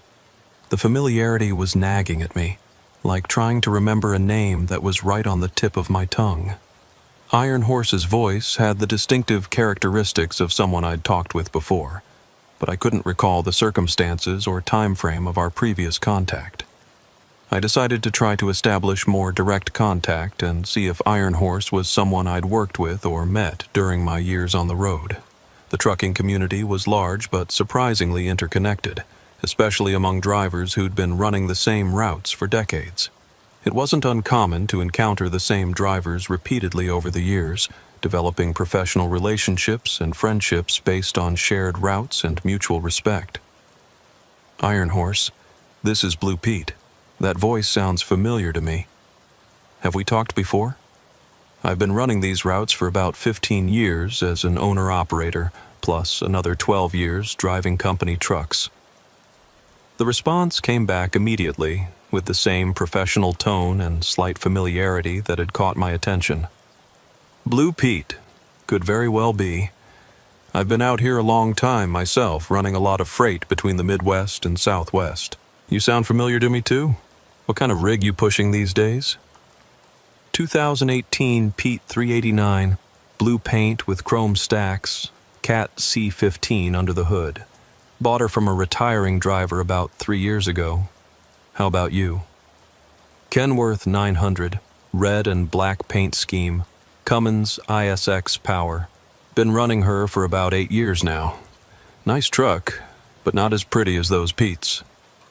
We continued chatting as we rolled through the Missouri countryside, sharing stories about routes, truck stops, equipment preferences, and the changes we'd seen in the industry over the years. Iron Horse's knowledge was extensive and detailed, offering specific information about fuel stops, way stations, construction zones, and shortcuts that only came from years of experience running these highways regularly. His knowledge of trucking operations was impressive and authentic. He spoke knowledgeably about different engine configurations, transmission options, and equipment specifications. He understood the complexities of hours of service regulations, the challenges of finding good parking during mandatory rest periods, and the economic pressures facing independent operators in an increasingly competitive industry. But as our conversation continued, I started noticing details that didn't quite align with current conditions. Iron Horse mentioned planning to stop at Murphy's Truck Plaza outside Joplin for fuel and a meal, describing it as one of his regular stops on this route. He praised their fuel prices, clean showers, and the quality of food in their restaurant. The problem was that Murphy's Truck Plaza had been closed for about 3 years. The facility had been demolished to make way for a shopping center development, and the truck stop that had served drivers for over 2 decades no longer existed. Any driver who regularly ran this route would have known about the closure, especially someone who claimed it as a regular stop. When I mentioned the closure, Iron Horse seemed genuinely surprised. "Is that right? Damn, I hate to hear that. Murphy's was one of the good ones. Clean facility, friendly staff, reasonable prices. Had some of the best coffee on this stretch of highway." His reaction seemed authentic, but the surprise suggested he hadn't been on this route recently enough to know about a closure that had happened several years ago. That was unusual for a driver who claimed to run regular freight between the Midwest and Southwest. I started paying closer attention to our conversation, listening for other details that might seem inconsistent with current conditions. Over the next hour, as we both continued west through Missouri and into Oklahoma, Iron Horse made several more references to facilities, routes, and conditions that no longer existed or had been significantly changed. He talked about construction projects on I-44 near Rolla that had been completed 2 years ago, referring to them as ongoing traffic problems. He mentioned fuel prices that were substantially lower than current rates, discussing strategies for finding cheap diesel that would have been relevant several years ago but not in the current market. Most concerning were his references to specific accidents and incidents that had occurred on these routes. He warned me about a dangerous curve near the Oklahoma border where a driver had rolled his rig last winter, providing detailed information about the location, road conditions, and circumstances of the accident. When I later checked my mental database of incidents I'd heard about through the driver network, I found that such an accident had indeed occurred, but it had happened 4 years ago, not the previous winter. The details Iron Horse provided were accurate, but his timeline was significantly off. Despite these inconsistencies, Iron Horse's knowledge of trucking procedures and industry details was impeccable. He spoke the language of professional drivers fluently, understood the technical aspects of equipment maintenance and operation, and demonstrated the kind of road wisdom that only came from decades of experience. His radio etiquette was perfect. His route knowledge was extensive, and his manner of speaking had the authentic cadence of a career trucker. The contradictions were puzzling rather than alarming. Many drivers had stories about routes and facilities from years past, and it wasn't uncommon for details to become confused over time. Truck stops changed ownership, construction projects came and went, and the specific details of accidents and incidents could blur together in memory after years of hearing similar stories. Around 1:30 a.m., as I was approaching Tulsa, Oklahoma, Iron Horse made a transmission that fundamentally changed the nature of our conversation and introduced a personal element that made me more invested in our interaction. "Blue Pete, I've been thinking about our chat tonight, and I want to ask you something personal if you don't mind. You mentioned running these routes for 27 years total. What year did you start driving truck?" 1996, I replied, comfortable sharing basic career information with a fellow professional. "Started with Martin Transport right out of the Marines. Been a good career. Seen a lot of changes in the industry. Military background, huh? What branch? Army. Did my time during Desert Storm logistics specialist. Seemed like a natural transition to civilian trucking. No kidding. I was there myself. 2nd Armored Division, Transportation Corps. Spent most of my deployment running supply convoys between bases and forward positions. The conversation had taken a personal turn that made me much more comfortable with Iron Horse. Military veterans often gravitated toward trucking after their service, finding familiar elements in the discipline, responsibility, and mission-oriented nature of professional driving. Shared military experience created an immediate bond that transcended the usual barriers between strangers on the CB radio. "What unit were you with?" I asked, genuinely interested in learning more about a fellow veteran who'd followed a similar career path. Transportation Corps, attached to various units as needed for convoy operations. Spent a lot of time moving supplies and equipment through some pretty hairy territory. Good training for civilian trucking. Learned how to handle heavy vehicles, maintain equipment under tough conditions, and stay alert during long hours of operation. We talked for another 30 minutes about our military experiences, finding common ground in shared memories of desert operations, convoy procedures, and the challenges of transitioning to civilian life. Iron Horse's knowledge of military logistics was detailed and accurate, reinforcing his credibility as a fellow veteran and experienced driver. His military stories had the ring of authenticity that came from personal experience rather than second-hand accounts. He understood the specific challenges of desert convoy operations, the importance of vehicle maintenance in harsh conditions, and the psychological demands of operating heavy equipment in potentially dangerous situations. The military connection also explained some of the familiarity I'd felt with his voice and communication style. Veterans often carried distinctive patterns of speech and radio discipline from their service, and those patterns remained recognizable years later when encountered in civilian contexts. But then Iron Horse said something that made my blood run cold and introduced an element of confusion that would dominate the rest of our conversation. "Blue Pete, I've got to ask you about something that's been bothering me. You mentioned running a Pete 389, blue paint, CAD engine. That's a nice rig. Sounds like a truck a professional would choose. But I have to ask, what happened to your old truck?" The question caught me completely off guard. I hadn't mentioned having a previous truck, and I wasn't sure why Iron Horse would assume I'd owned other equipment before the Peterbilt.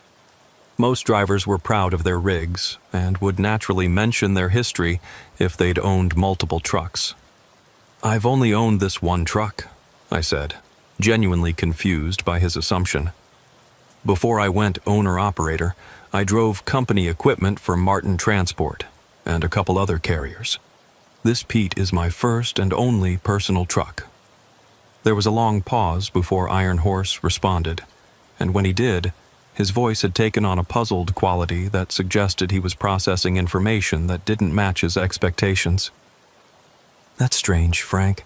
I could have sworn you told me about a previous rig, maybe a different Peterbilt or a Kenworth. Blue truck, similar configuration. Maybe I'm thinking of someone else." The use of my first name stopped me cold. I hadn't told Iron Horse my name was Frank. I'd been using my CB handle Blue Pete throughout our conversation, and while some drivers used their real names on the radio, I'd made a point of maintaining the informal anonymity that was traditional for CB communication. "Iron Horse, I never told you my name was Frank. How do you know that?" Another pause, longer this time, filled with static and the distant hum of highway noise. When Iron Horse finally responded, his voice had changed subtly, becoming more distant and somehow less substantial, as if he was broadcasting from much farther away than our parallel routes would suggest. "Sorry about that, Blue Pete. Must have confused you with another driver. You know how it is out here. Talked to so many people over the years, sometimes the details get mixed up. But I knew I hadn't mentioned my name, and the mistake bothered me more than it should have. Professional drivers were usually careful about personal information, especially when talking to strangers on open radio channels. The casual use of my first name suggested either a level of familiarity that we hadn't established, or access to information that I hadn't provided. I tried to let it go and resume our previous conversation, but the name issue had created an undercurrent of unease that colored everything else Iron Horse said. I found myself analyzing his words more carefully, looking for additional inconsistencies or details that didn't match the normal patterns of CB communication. As I rolled through Tulsa and continued west toward Oklahoma City, our conversation gradually resumed its earlier rhythm. Iron Horse provided route information, warned me about construction zones on the western outskirts of Oklahoma City, and shared observations about changes in the trucking industry over the past decade. But I remained alert for additional slips or references that might reveal how he knew more about me than our conversation had established. The construction warning he provided was accurate and helpful. As I approached the Oklahoma City metropolitan area, I encountered exactly the lane restrictions and reduced speed zones that Iron Horse had described. His knowledge of current road conditions was precise and up-to-date, which made his earlier references to closed facilities and outdated fuel prices even more puzzling. Around 3:00 a.m., as I was navigating the western bypass around Oklahoma City, Iron Horse made a transmission that introduced a new element of unease and shifted our conversation in a direction that would prove deeply unsettling. "Blue Pete, I need to tell you something, and I'm not sure how you're going to take it. I think there might be something you should know about the route you're running tonight."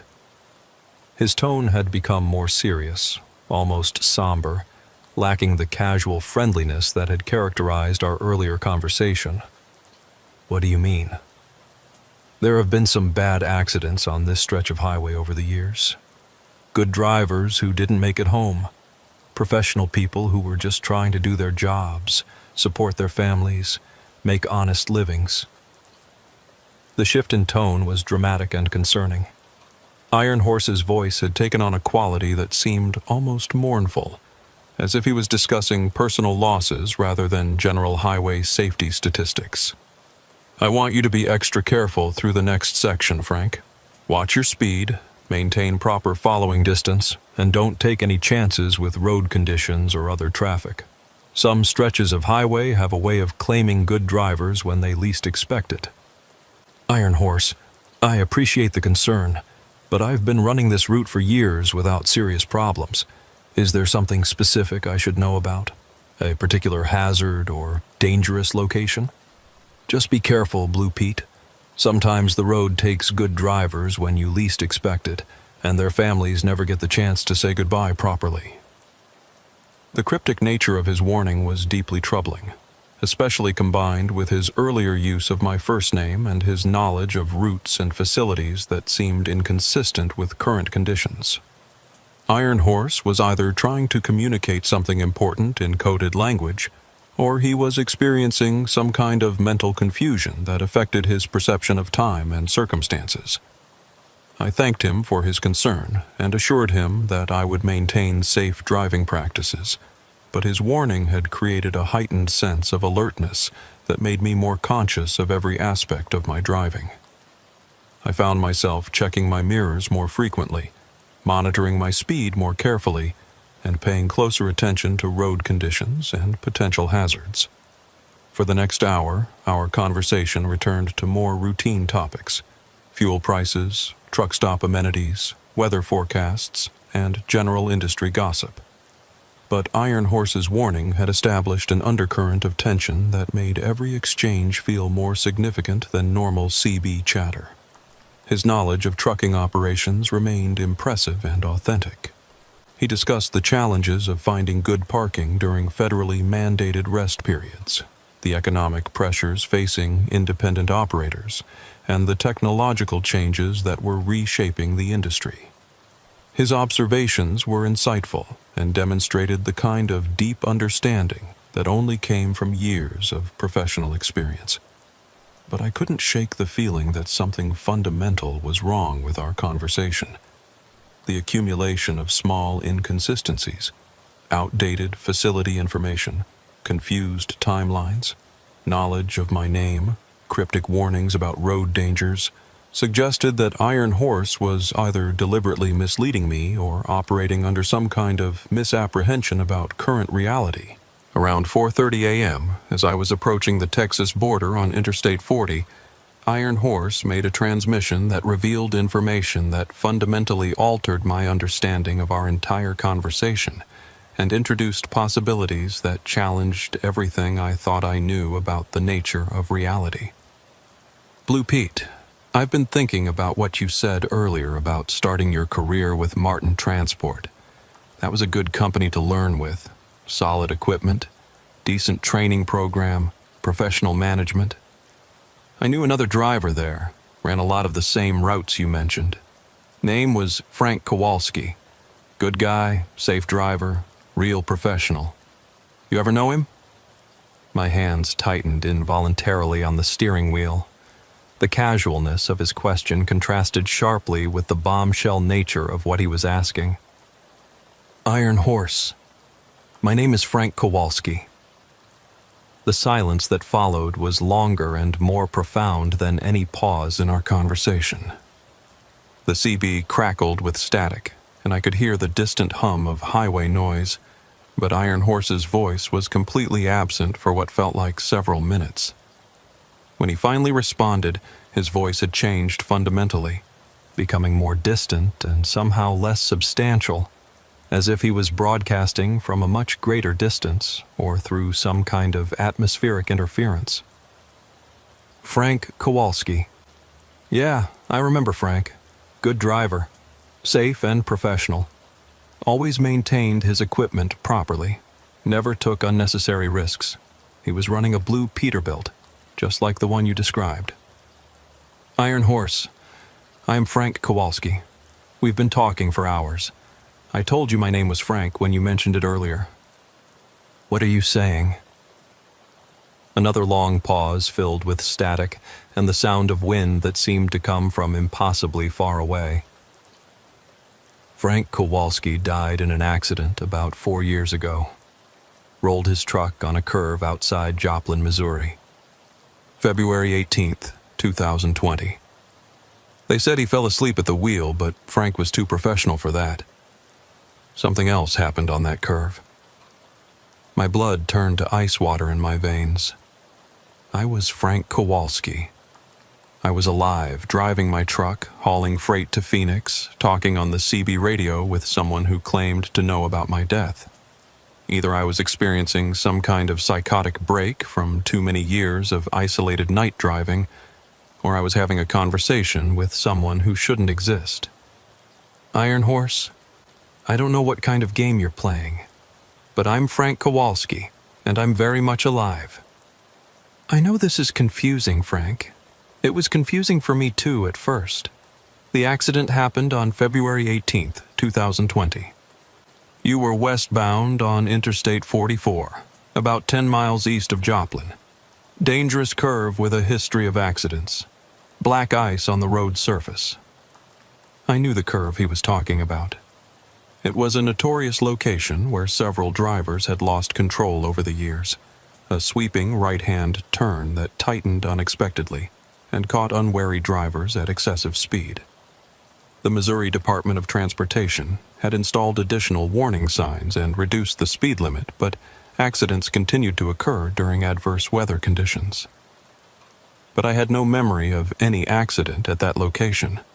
I remembered driving through that area hundreds of times over the years without incident, always taking extra care because of its reputation for danger. I'd never had any serious accidents anywhere on my routes, certainly nothing involving a rollover or life-threatening injuries. Iron Horse, you're wrong. I've never had an accident at that location. I've never had any serious accidents during my entire career. Check your logbook, Frank. What's the date today? I glanced at my electronic logging device, which displayed current date and time information along with my hours of service status. The screen showed February 18th, 2024, exactly 4 years from the date Iron Horse claimed I'd been killed. Today's February 18th, 2024. And what date do you remember starting this current trip? I tried to recall when I'd picked up the load in Chicago. The memories seemed clear enough. Monday morning pickup at Johnson Agricultural Equipment, routine paperwork and loading procedures, normal departure protocols. But when I tried to focus on specific details, they became fuzzy and indistinct, lacking the sharp clarity that recent memories should possess. Monday, February 15th, I think. Frank, today is Tuesday night going into Wednesday morning. If you started Monday, you've only been driving for about 36 hours. But you told me earlier that you'd been making good time since Monday morning. That timeline doesn't work with current date and your current location. Iron Horse was absolutely correct. The timeline didn't add up properly. If I'd started Monday morning in Chicago and today was Tuesday night, I shouldn't have had enough legal driving time to reach my current location in Oklahoma while maintaining compliance with hours of service regulations. Something was fundamentally wrong with my perception of time and distance. Iron Horse, I don't understand what's happening to me. I didn't understand either at first. But I think we're stuck somehow, Frank. Repeating the same routes, the same trips, over and over. I've been running this same load for 4 years, trying to complete a delivery that never seems to happen. The implications of what he was suggesting were too terrible to accept. But as I thought about the details of my current trip, I realized I couldn't clearly remember completing previous deliveries or returning home to Wisconsin. My memories of recent trips were vague and incomplete, lacking the specific details that should have been fresh and clear. I tried to recall my last conversation with my daughter Sarah, who was studying nursing at the University of Wisconsin-Milwaukee. I could remember her voice, her laugh, her excitement about her studies, but I couldn't pin down exactly when we'd last talked or what we'd discussed. The memory was there, but seemed to lack temporal specificity. Similarly, I couldn't clearly remember my last visit home to my apartment in Green Bay, my last conversation with my insurance agent about equipment coverage, or my last meeting with my accountant about quarterly taxes. All of these routine aspects of an owner-operator's business should have been recent and memorable, but they seemed distant and indistinct. Iron Horse, what's your real name? Robert Chen. Bobby to my friends and family. I was running for Trans Am Trucking when it happened. February 11th, 2020. Jackknifed in a snowstorm outside Flagstaff, Arizona. Lost control on a downgrade. Truck rolled down an embankment. February 11th, 2020. 7 days before the date he claimed I'd been killed. If Iron Horse, Bobby Chen, was telling the truth about both of our deaths, we were both deceased drivers, somehow continuing to run the same routes we'd traveled in life. Bobby, if what you're saying is true, why are we still here? Why are we still driving? I don't know for certain, Frank, but I think it has something to do with unfinished business. Loads that didn't get delivered. Families that didn't get proper goodbyes. Maybe we're stuck in some kind of loop until we figure out how to let go of the life we lost. I tried to process what Bobby was telling me, but it contradicted everything I understood about reality and existence. I felt completely alive, my hands on the steering wheel, the vibration of the engine through the cab floor, the taste of coffee from my last truck stop. How could any of this be real if I was actually dead? Bobby, this doesn't make sense. I can feel everything, the steering wheel, the engine vibration, the taste of coffee. I can hear our conversation clearly. How can any of this be real if we're dead? I don't think the normal rules apply to our situation, Frank. We're existing in some kind of space between life and death. Maybe because we died doing what we loved most. The road was our life, so maybe the road has become our afterlife too. As we continued west through the Oklahoma night, Bobby shared more details about his experience since his accident 4 years ago. He'd been repeating variations of the same trip, a load of steel coil from Chicago to Los Angeles, never successfully completing the delivery, never returning home to his family in Houston. I've tried everything, Frank. Different routes, different speeds, stopping at different truck stops, even trying to abandon the load. Nothing changes the fundamental pattern. I always end up back at the beginning, picking up the same freight, starting the same trip that never reaches its destination. Have you encountered other drivers like us? A few, over the years. Most don't realize what's happened to them. They think they're still alive, still working, still trying to get home to their families. But some eventually figure it out, usually when they notice inconsistencies like the ones you picked up on tonight. Bobby's story was both terrifying and heartbreaking. The idea that dead drivers might be trapped in endless loops, forever trying to complete journeys they'd never finish, was almost too awful to contemplate. But it explained all the inconsistencies I'd noticed in our conversation. His references to closed truck stops, outdated fuel prices, and road conditions that no longer existed. Bobby, how do we break free from this? How do we find peace and move on? I've been searching for answers for 4 years, Frank. I think it might have something to do with acceptance, letting go of the need to complete the trip and accepting that our time on the road has ended. As dawn began to break over the Oklahoma landscape, our conversation took on a different quality. Bobby's voice seemed to be growing fainter through the CB static, as if he was moving away from me despite our supposedly parallel routes on the same highway. Frank, I need to tell you something important. This might be the last time we can talk. I think I'm finally ready to let go. What do you mean? I've been holding on to this route, this truck, this life, because I wasn't ready to say goodbye to everything I'd worked for.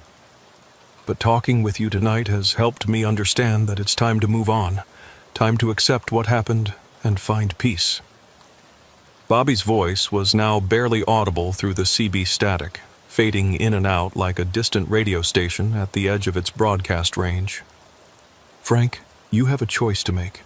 You can keep running this route forever, trapped in the same loop I've been stuck in for 4 years, or you can choose to let go and find whatever peace waits beyond this highway. Bobby, wait. I have more questions. I need to understand what happened to me, how I died, why I can't remember. But there was no response. Channel 19 had gone completely silent, filled only with the soft hiss of static. I tried calling for Bobby repeatedly on multiple channels, but got no answer. It was as if he had simply vanished from the airwaves, leaving me alone with questions that seemed to have no answers. As the sun rose higher over the Oklahoma plains, I began to notice something profoundly disturbing about the landscape around me. The highway looked familiar. The same white lines, the same green exit signs, the same rolling terrain I'd traveled thousands of times.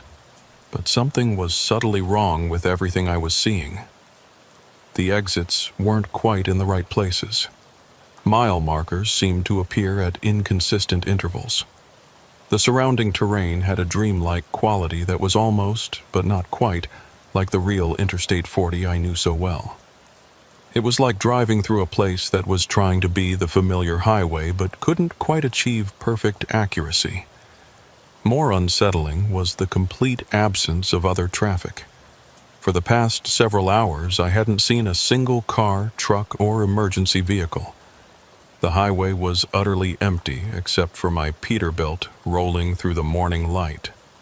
The absence of other vehicles was eerie and unnatural, unlike anything I'd experienced in nearly 3 decades of driving. I tried to contact other drivers on my CB radio, scanning through all 40 channels. Nothing but static. No morning commuter chatter, no reports about road conditions, no idle conversation between drivers starting their day. The radio spectrum was completely empty, as if I was the only person in the world with a functioning CB. When I tried to call my dispatcher on my cell phone, I discovered something even more disturbing. The phone showed full signal strength, but calls wouldn't connect. Numbers I dialed would ring once or twice, then disconnect. Text messages appeared to send successfully, but never received responses. It was as if all communication with the outside world had been severed. I pulled into a truck stop near Oklahoma City, hoping to find other people and get some answers about what was happening to me. The facility looked normal from the outside. Familiar corporate signage, proper lighting, several vehicles scattered around the parking lot. But when I walked inside, I found it completely empty. The building was pristine and fully stocked, but there were no customers, no employees, no signs of recent human activity. Coffee pots were full but cold. Food displays were perfectly arranged but stale, and cash registers were operational but unmanned.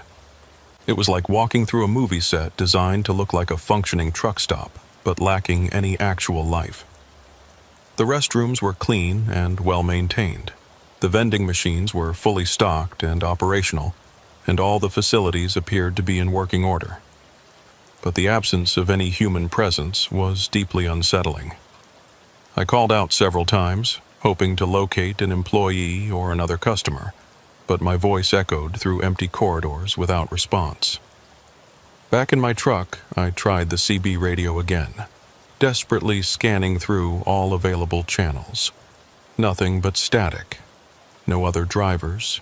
No emergency broadcasts. No sign that anyone else existed in this strange version of reality I seemed to be trapped in. That's when I began to seriously consider the possibility that Bobby Chen had been telling the truth.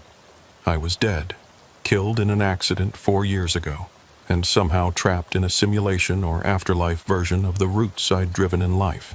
The empty highways, the silent radio channels, and the absence of human contact all suggested that I was existing in some kind of isolated reality.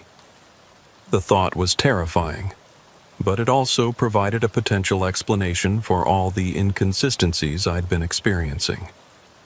If I was dead, it would explain why I couldn't clearly remember recent events, why my timeline seemed confused, and why I was encountering other drivers who also seemed to be trapped in impossible situations. I thought about my family back in Wisconsin, my daughter Sarah, who would now be 26 years old if 4 years had passed since my death. I thought about my ex-wife Janet, who I'd remained on friendly terms with despite our divorce. I thought about my few close friends in the trucking community, drivers I'd known for years and considered family. If I was really dead, they would have grieved for me, buried me, and moved on with their lives. Sarah would have finished nursing school without her father there to celebrate her graduation. Janet would have found someone new to share her life with.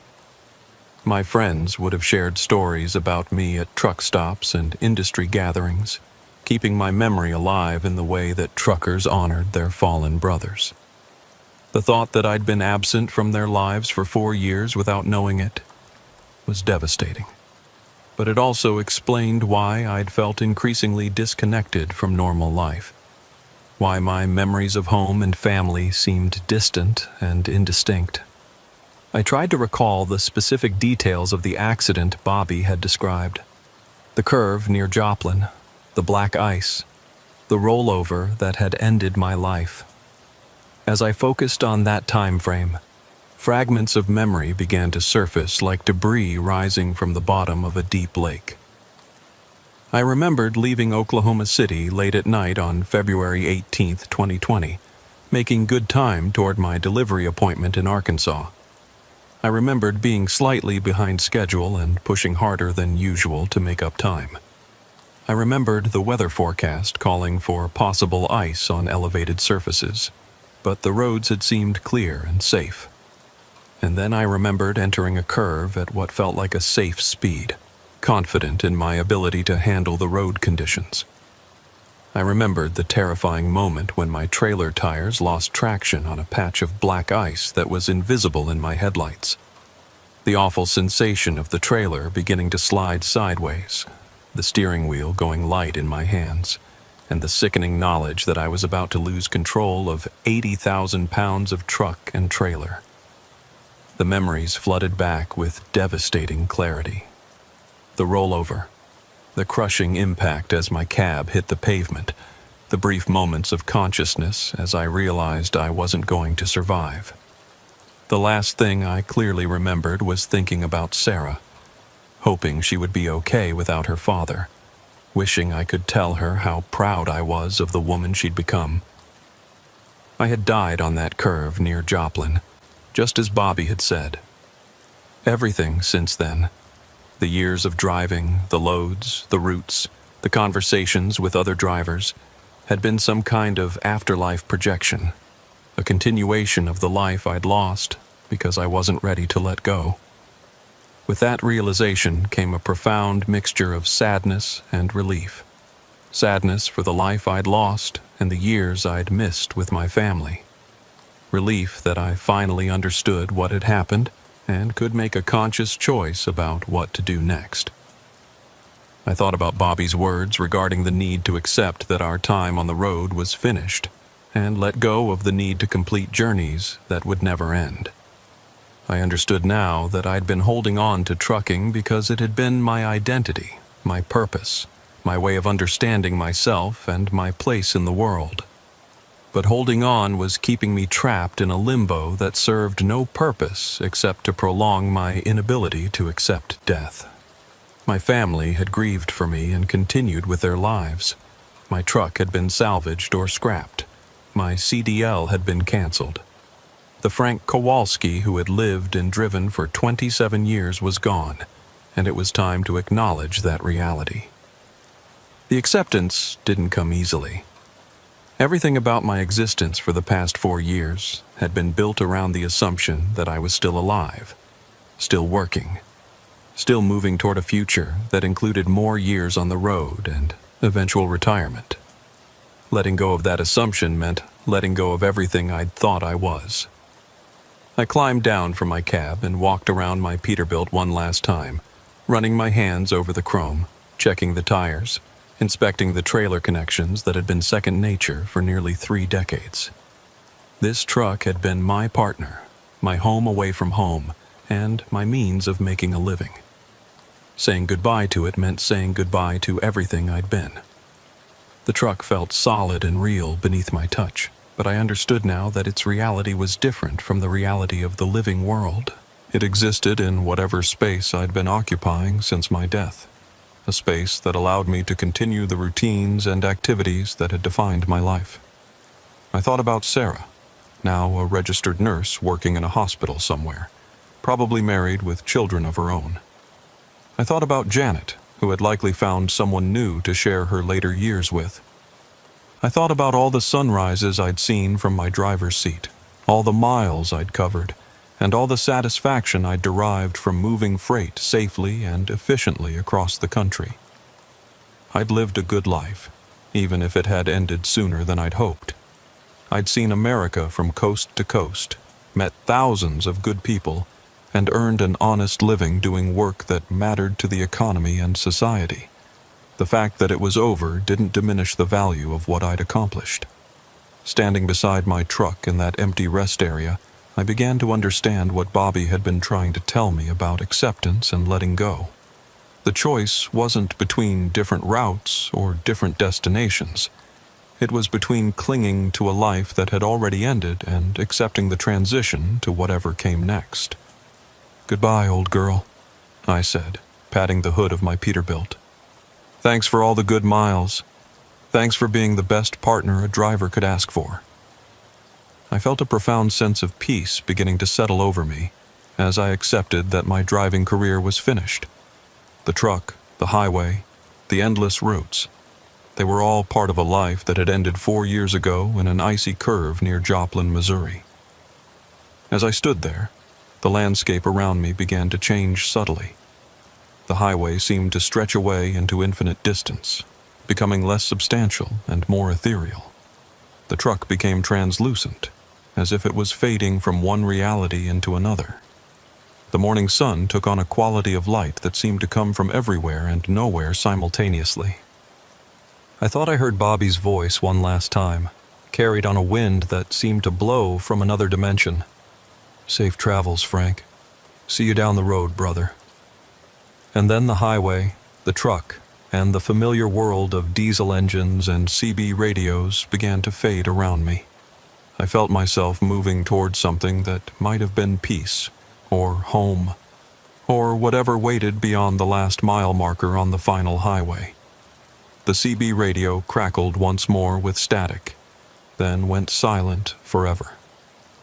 But the story doesn't end with my acceptance and transition, because on February 18th, 2028, exactly 8 years after my death, another driver named Miguel Santos was running westbound on Interstate 44 through Missouri when his CB radio picked up a faint transmission that seemed to come from very far away.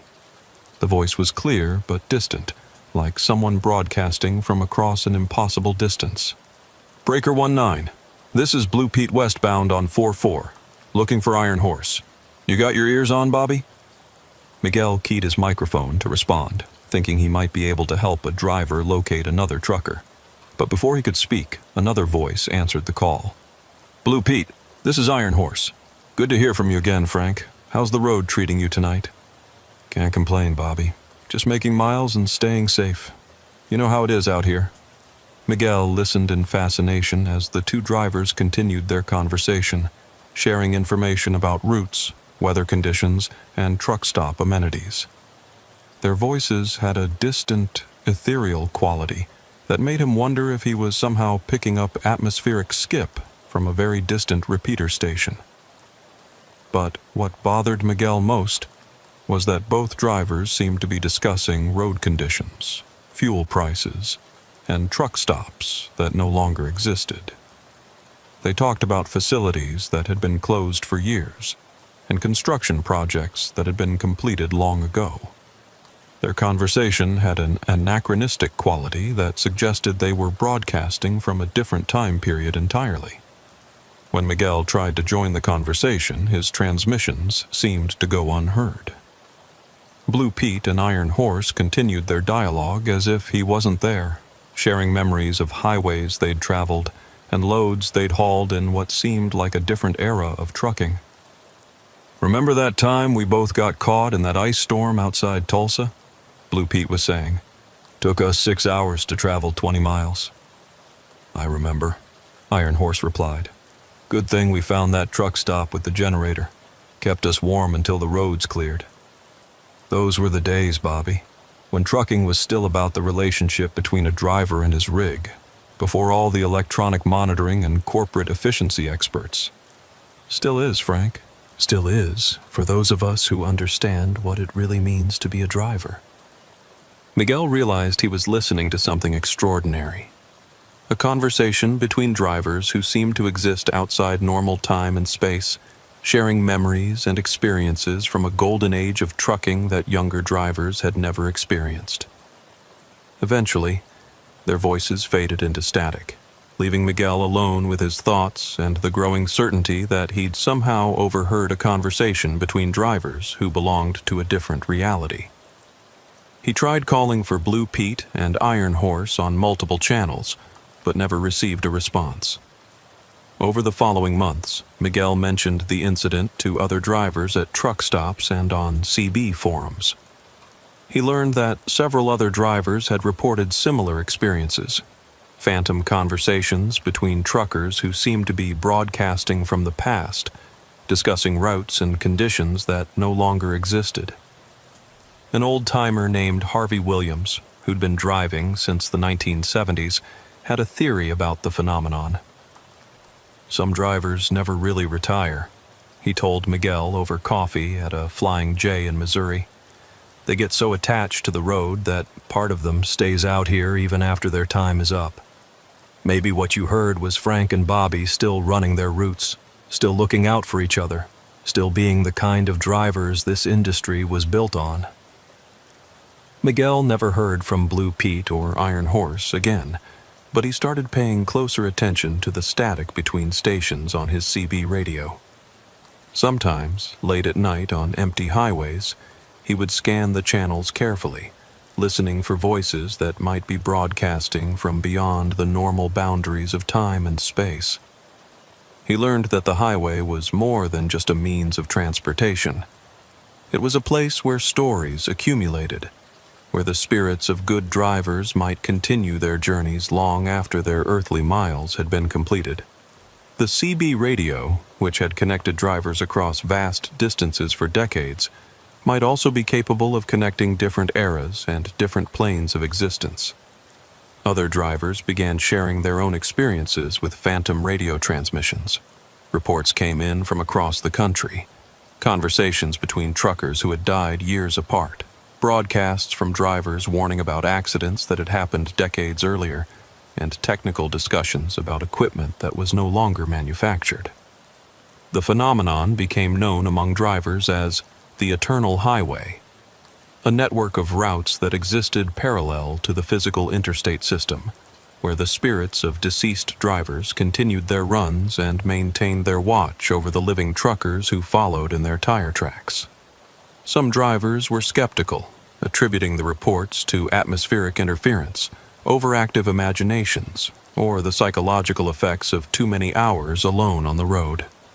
But others found comfort in the idea that death didn't necessarily end a driver's connection to the highway community. For Miguel, the experience changed how he approached his own career. He began to see trucking not just as a job, but as participation in a tradition that transcended individual lifetimes. Every mile he drove was part of an ongoing story that connected him to drivers who had come before and would continue with drivers who came after. He started keeping a journal of his experiences on the road, documenting not just his loads and routes, but the conversations he had with other drivers, the acts of kindness he witnessed, and the sense of community that still existed among professional truckers, despite all the changes in the industry. Years later, when Miguel finally hung up his keys and retired from driving, he donated his journals to a trucking museum in Iowa. The curator, a former driver herself, read through Miguel's accounts with deep appreciation for the stories he'd preserved. "These voices you heard," she told him during the donation ceremony, "they represent something important about trucking culture. The idea that good drivers look out for each other, even beyond death. Whether the transmissions were real or imaginary doesn't matter as much as what they represent. The eternal bond between professional drivers and the highway." The museum created an exhibit based on Miguel's journals and the reports from other drivers about phantom CB transmissions. Visitors could sit in a recreation of a truck cab, put on headphones, and listen to recordings of the conversations that drivers claimed to have heard from beyond. The exhibit became one of the museum's most popular attractions, drawing visitors from across the trucking community who came to pay their respects to drivers who had passed on and to reflect on the spiritual dimensions of life on the road. But perhaps the most important aspect of the phenomenon was how it influenced the behavior of living drivers. Knowing that their voices might someday join the phantom broadcasts made many drivers more conscious of how they conducted themselves on the road. They spoke more professionally on their CB radios, offered more assistance to fellow drivers, and maintained higher standards of courtesy and safety. The idea that Frank Kowalski and Bobby Chen might still be monitoring Channel 19 inspired a new generation of drivers to uphold the traditions and values that had made trucking a respected profession. Their posthumous presence became a reminder that every driver was part of something larger than themselves, a community that transcended the boundaries between life and death. And so the highway continues, carrying freight and dreams, stories and spirits across the vast American landscape. The white lines stretch endlessly toward horizons that might be geographic or metaphysical, and the CB radio crackles with voices that might be from this world or the next. For those who listen carefully to the static between stations, the highway offers more than just a route from point A to point B. It provides a connection to the eternal community of drivers who understand that some journeys never really end. They just continue on roads that can't be found on any earthly map.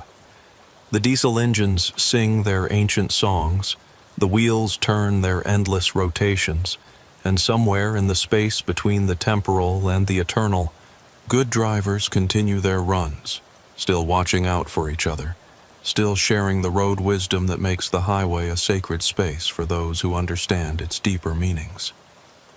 Safe travels, drivers. Keep your eyes on the road, your hands on the wheel, and your ears tuned to Channel 19. You never know when you might hear from an old friend who's still out there making miles on the highway that never ends. And if you're ever running westbound on Interstate 44 through Missouri on a clear February night, and your CB picks up a conversation between Blue Pete and Iron Horse, key your microphone and say hello. They'll be glad to hear from a fellow driver, and they might have some road wisdom to share from their journeys on the other side of the final way station. Because in trucking, no driver is ever truly alone, and no journey ever really ends. The highway stretches on forever, and somewhere out there, Frank Kowalski and Bobby Chen are still making their runs, still looking out for the drivers who follow in their paths, still proving that the bond between professional truckers transcends the boundaries between this world and whatever lies beyond the last exit sign. The road goes on. The drivers continue their watch, and the CB radio keeps broadcasting the stories that connect us all, living and dead, past and present, on the eternal highway that runs through the heart of America and into the infinite distance where all good drivers eventually find their way home.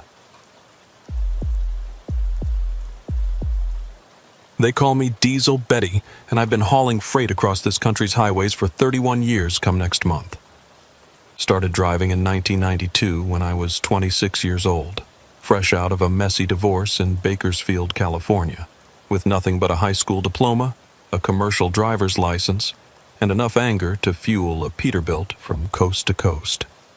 3 decades later, I'm still out here, still moving America's freight, and still proving that a woman can handle anything the road throws at her. My current rig is a 2019 Kenworth W900L with an 86-inch sleeper berth that I've turned into a proper home away from home.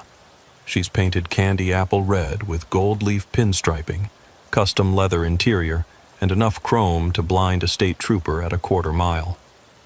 Under the hood sits a Cummins X15 engine pushing 605 horsepower through an Eaton Fuller 18-speed transmission that I can work like a concert pianist playing a Steinway. Not many drivers, male or female, can say they've logged over 4 million safe miles, but I can, and I've got the awards and clean driving record to prove it.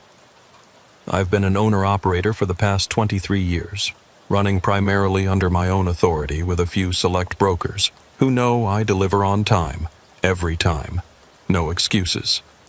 My specialty is high-value electronics and pharmaceuticals, loads that require security clearances, GPS tracking, and the kind of reliability that comes from decades of professional experience. The freight pays well because it demands the best, and I've built my reputation on being exactly that. What I'm about to tell you happened in March 2024, during what should have been a routine delivery run from San Jose, California, to a pharmaceutical distribution center outside Nashville, Tennessee. I'd been hauling a load of specialty medications worth approximately $3.8 million, insulin pumps, cancer treatments, and cardiac devices that hospitals across the Southeast were waiting for, time-sensitive freight that could mean the difference between life and death for the patients who needed it. The load had originated from Biomed Technologies, a manufacturer I'd worked with for over a decade. They specialized in producing high-end medical devices and medications that required careful handling and precise temperature control during transport. My trailer was equipped with a state-of-the-art refrigeration unit, GPS monitoring system, and security features that would make Fort Knox jealous. Sarah Chen, the shipping manager at Biomed, had briefed me personally on the delivery requirements. Betty, this is critical freight. 6 different hospitals have patients waiting for these medications. The delivery window is tight. You need to be at Med Logistics in Nashville by Friday morning, no later than 8 a.m. The route would take me east across California, through Arizona and New Mexico, then northeast through Texas, Oklahoma, Arkansas, and finally into Tennessee.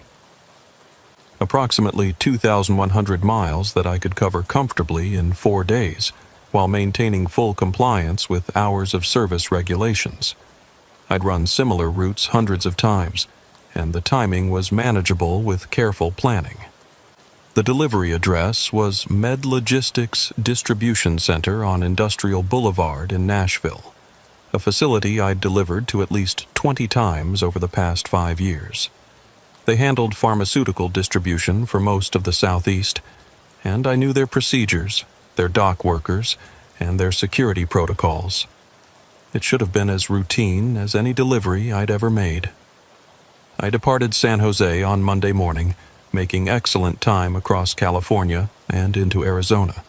The weather was perfect.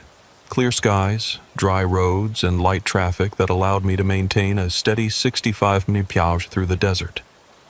My Kenworth was running flawlessly. The refrigeration unit was maintaining proper temperature, and all my monitoring systems showed green across the board.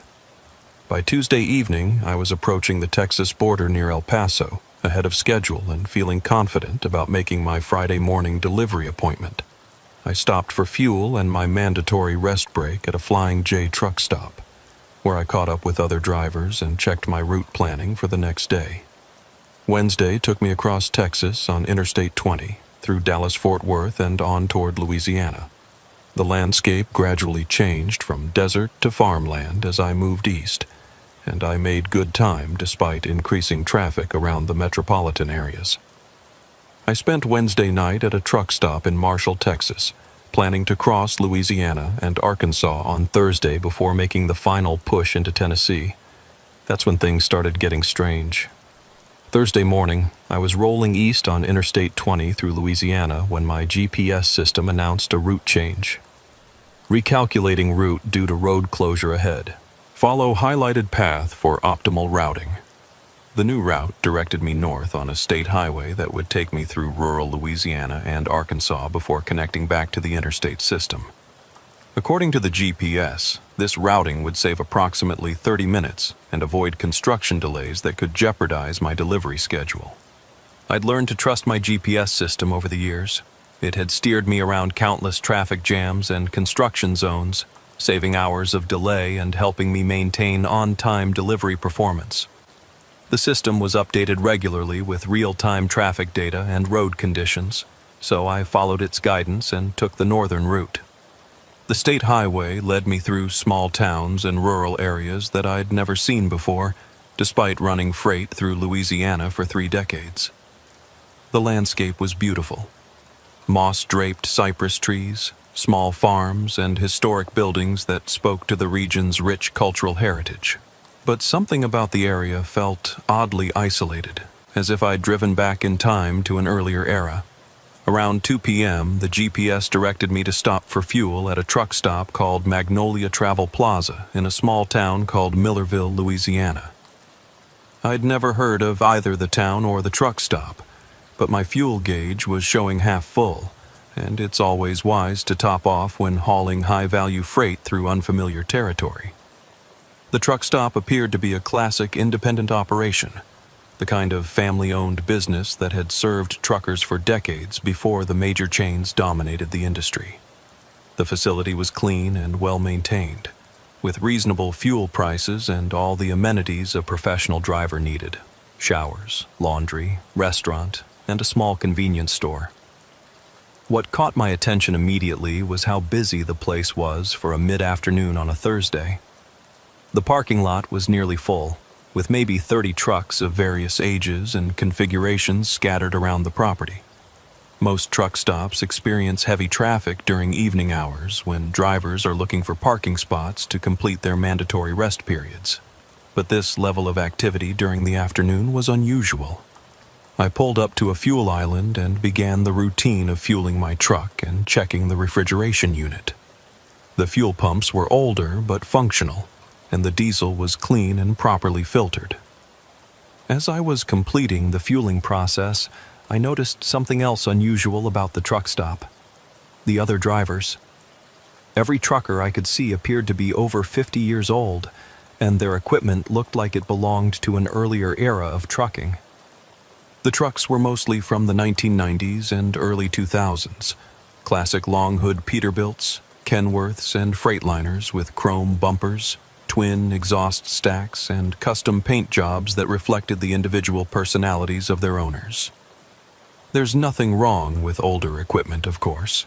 Many owner-operators run trucks that are 10 or 15 years old because they're reliable, paid for, and represent the golden age of trucking when manufacturers built machines that were designed to last.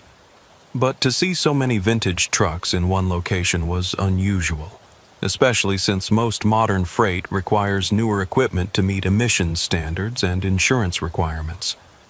I decided to go inside and grab some coffee while my truck was fueling. The restaurant was decorated in classic truck stop style, checkered tablecloths, trucking memorabilia on the walls, and the kind of hearty menu that had fed generations of professional drivers. The atmosphere was friendly and welcoming, with the low hum of conversation from drivers sharing stories and information about routes and road conditions. But as I listened to the conversations around me, I noticed something peculiar. The drivers were discussing fuel prices, freight rates, and road conditions that seemed to be several years out of date. They talked about diesel costing under $2 per gallon, shipping rates that were significantly lower than current market conditions, and construction projects that I remembered being completed years earlier. I approached a table where 3 older drivers were sharing coffee and conversation. They looked like career truckers, weathered faces, calloused hands, and the confident bearing that comes from decades of professional experience. "Afternoon, gentlemen," I said. "Mind if I ask how you're finding the freight market these days?" The eldest of the 3, a man who appeared to be in his 70s with silver hair and kind eyes, smiled and gestured to an empty chair. "Please join us. Always good to meet another professional driver. Name's Walter Morrison. Been running these routes for 43 years. "Betty Kowalski," I replied, settling into the chair. 31 years for me. What kind of freight are you gentlemen running?" "General merchandise mostly," Walter said. "Auto parts from Detroit to distribution centers down south. Same routes I've been running for decades. Pay's not what it used to be, but it's honest work." His companion, a heavy-set man with a gray beard, introduced himself as Eugene Hartley. "Refrigerated produce for me. Vegetables from California to markets in the southeast. Been doing it so long I could drive the route in my sleep." The third driver, Harold Thompson, nodded agreement. "Flatbed freight, steel, lumber, construction materials. Started driving when you still had to double clutch every shift, and weigh stations actually weighed trucks with scale masters who knew their business." These were clearly experienced professionals who understood trucking from an era when the industry operated differently. But as our conversation continued, I noticed more details that seemed inconsistent with current conditions. They talked about regulations and procedures that had been changed or eliminated years ago, discussed truck stops and shippers that had closed or been acquired by larger companies, and referenced industry practices that belonged to an earlier generation. "What year did you say you started driving, Harold?" I asked. 1978, he replied proudly. Learned on a 1976 Kenworth W900 with a Caterpillar 3406 and a 13-speed transmission. Real truck driving, not like these computerized machines they make today." "That's impressive. You must have seen incredible changes in the industry over the years." Harold's expression grew somewhat wistful. "Too many changes, and not all of them for the better. Used to be that trucking was a profession that commanded respect. Drivers were skilled craftsmen who understood their equipment and took pride in their work.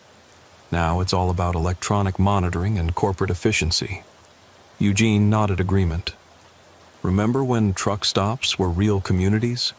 Places where drivers could share information, help each other out, and maintain the friendships that made this job bearable? Now everything's corporate-owned and sanitized." Walter leaned forward with the intensity of someone sharing deeply held beliefs. "The worst part is how they've taken the soul out of trucking. Used to be about the relationship between a driver and his rig, the satisfaction of moving important freight safely and efficiently. Now it's just about maximizing profits and minimizing costs." Their perspectives reflected the experiences of drivers who'd worked during trucking's golden age when the industry operated under different economic and regulatory conditions. But something about their conversation felt strange, as if they were discussing the current state of trucking from the perspective of an earlier era. "What do you think about electronic logging devices?" I asked, referring to the mandatory equipment that had revolutionized driver monitoring and hours of service compliance. All three men looked confused. "Electronic what?" Walter asked. "ELDs, electronic logging devices. They've been mandatory for commercial vehicles since 2017. The confusion on their faces was genuine. These were experienced drivers who should have been intimately familiar with one of the most significant regulatory changes in trucking history, yet they seemed to have no knowledge of electronic logging requirements. "We still use paper logbooks," Eugene said. "Always have, always will. Nothing wrong with the old way of doing things." That was impossible. Paper logbooks had been essentially eliminated by federal mandate, and any commercial driver operating in 2024 would be required to use electronic monitoring systems. The fact that these three professionals seemed unaware of ELDs suggested they'd been out of the industry for several years. "When did you gentlemen last take a load?" I asked. "Yesterday," Harold replied. "Delivered a load of lumber to a construction site outside Shreveport, picking up steel coil tomorrow for a run to Alabama." "What about DOT inspections? Have you had any problems with compliance?" Walter shrugged. "No problems. We maintain our equipment properly and follow all the regulations. Been doing this long enough to know what's expected." Their answers were increasingly puzzling. If they were actively hauling freight, they would have encountered the regulatory and technological changes that had transformed trucking over the past decade. Yet they seemed to be operating under conditions that no longer existed. I decided to test their knowledge of current industry conditions. "What are diesel prices running these days?" "About $1.90 per gallon," Eugene said. "Little high for my liking, but manageable." Diesel hadn't cost under $2 per gallon for over 15 years. Current prices were approaching $4 per gallon in many markets, a reality that every active driver would be acutely aware of since fuel costs represented a major portion of operating expenses. "How about freight rates? What are you getting per mile for general freight?" "Around $1.20 per mile," Walter replied. "Not great, but steady work." Current freight rates were significantly higher, driven by driver shortages, increased regulations, and economic factors that had transformed the industry's pricing structure. Any driver actively working would know the current rate environment. I was beginning to suspect that these three men hadn't been active drivers for several years, despite their claims about recent loads and current operations. Perhaps they were retirees who gathered at truck stops to share memories and maintain connections to their former profession. "Gentlemen, I don't mean to be intrusive, but when exactly did you retire from driving?" All three men looked at me with expressions of confusion and mild offense. "Retire?" Walter said. "We're still working, been on the road our whole adult lives, and we'll keep driving until we can't pass the physical anymore." "But the regulations and conditions you're describing haven't existed for years. Electronic logs have been mandatory since 2017. Diesel prices haven't been under $2 since the early 2000s. Freight rates have increased significantly due to industry changes." Harold leaned back in his chair with a patronizing smile. "Young lady, I appreciate your concern, but I think you might be confused about current market conditions. We've been driving these routes for decades, and we know exactly what's happening in the industry." The conversation was becoming uncomfortable, but I couldn't let go of the inconsistencies I was observing. These were clearly experienced truckers who understood the profession, but their knowledge seemed to be frozen in an earlier time period. "What's today's date?" I asked. "March 14th, 2006, Eugene replied without hesitation. My blood went cold. Today was March 14th, 2024. These three drivers seemed to believe they were living 18 years in the past. "Gentlemen, I need to tell you something. Today is March 14th, 2024, It's been 18 years since 2006. Walter laughed kindly. Betty, I think you might be more tired than you realize. Long hauls can play tricks on your mind sometimes. Maybe you should get some rest before you continue your trip. But I was certain about the date. My electronic logging device, my cell phone, and my GPS system all confirmed that today was March 14th, 2024. Either these three men were experiencing some kind of mass delusion, or something very strange was happening at this truck stop. I excused myself from the table and walked outside to check my truck and collect my thoughts. The fueling was complete, and my refrigeration unit was maintaining proper temperature for the pharmaceutical cargo.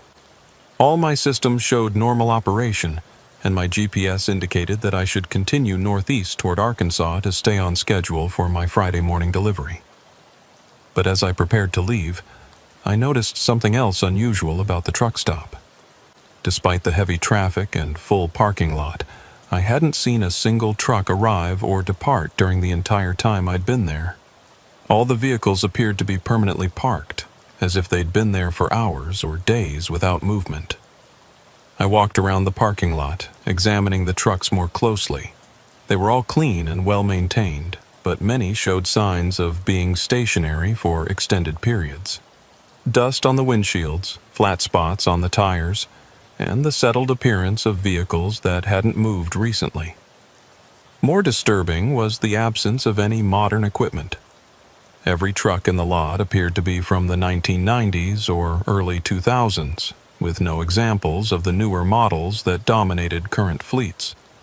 It was like stepping into a museum of trucking history rather than an active commercial facility. I tried to start a conversation with other drivers in the parking lot, hoping to get some clarity about what I was experiencing. But every interaction followed the same pattern. Experienced professionals who demonstrated extensive knowledge of trucking, but seemed to be operating in a different time period. A driver named Dorothy, who was checking the securement on her flatbed load, told me she was hauling steel beams to a construction project in Arkansas. When I asked about electronic logging compliance, she looked confused and mentioned that she maintained detailed paper records as required by regulations. Another driver, Frank, was performing a pre-trip inspection on his refrigerated trailer. He spoke knowledgeably about temperature control and cargo protection, but referenced equipment and procedures that were no longer current. When I mentioned GPS tracking systems, he seemed puzzled and said he navigated using paper maps and road knowledge accumulated over decades of experience. Every conversation reinforced the same pattern: competent professionals who understood trucking but seemed to exist in an earlier era of the industry. They were all friendly, knowledgeable, and helpful, but their reality didn't align with the current state of commercial transportation. I returned to my truck, increasingly unsettled by what I was experiencing. The logical explanation was that I'd stumbled into some kind of themed truck stop or historical attraction where retirees gathered to share memories of their driving careers. But the facility appeared to be a functioning commercial operation, and the drivers seemed genuinely convinced they were actively working. As I prepared to leave, Walter Morrison approached my truck. "Betty, before you head out, I wanted to give you some advice about the route ahead. There's been some weather moving through Arkansas, and road conditions might be challenging." "What kind of weather?" "Ice storm that came through last night.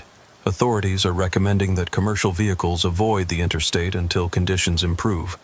Might want to consider laying over here until morning." I checked my weather apps and GPS system, both of which showed clear conditions throughout Arkansas and Tennessee. There were no weather advisories, no reports of ice storms, and no recommendations to avoid interstate travel. "Walter, my weather information shows clear conditions ahead. No storms or advisories reported." He shook his head with the confidence of someone who'd been monitoring weather conditions for decades. "Don't trust those electronic gadgets, young lady. I've been talking to other drivers on the CB, and they're all reporting hazardous conditions. Better to be safe than sorry with valuable freight." The CB radio was another inconsistency I'd noticed.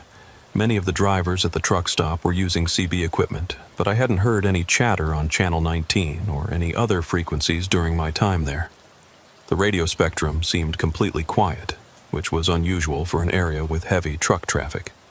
I thanked Walter for his concern, but explained that I needed to maintain my delivery schedule.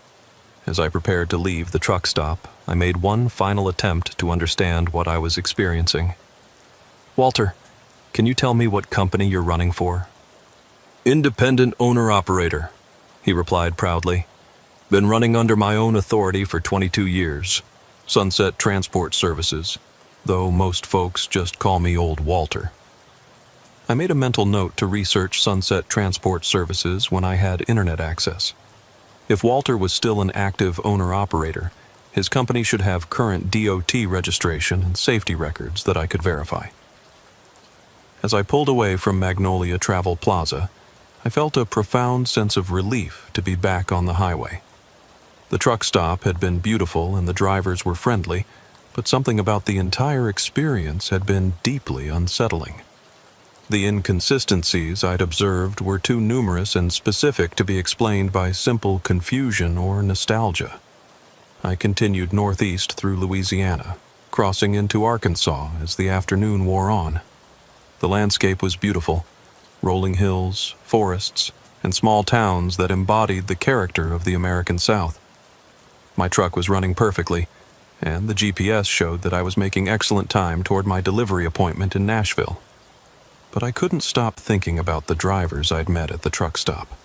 Their knowledge of trucking was extensive and authentic, but their perception of current conditions seemed to be frozen in an earlier era.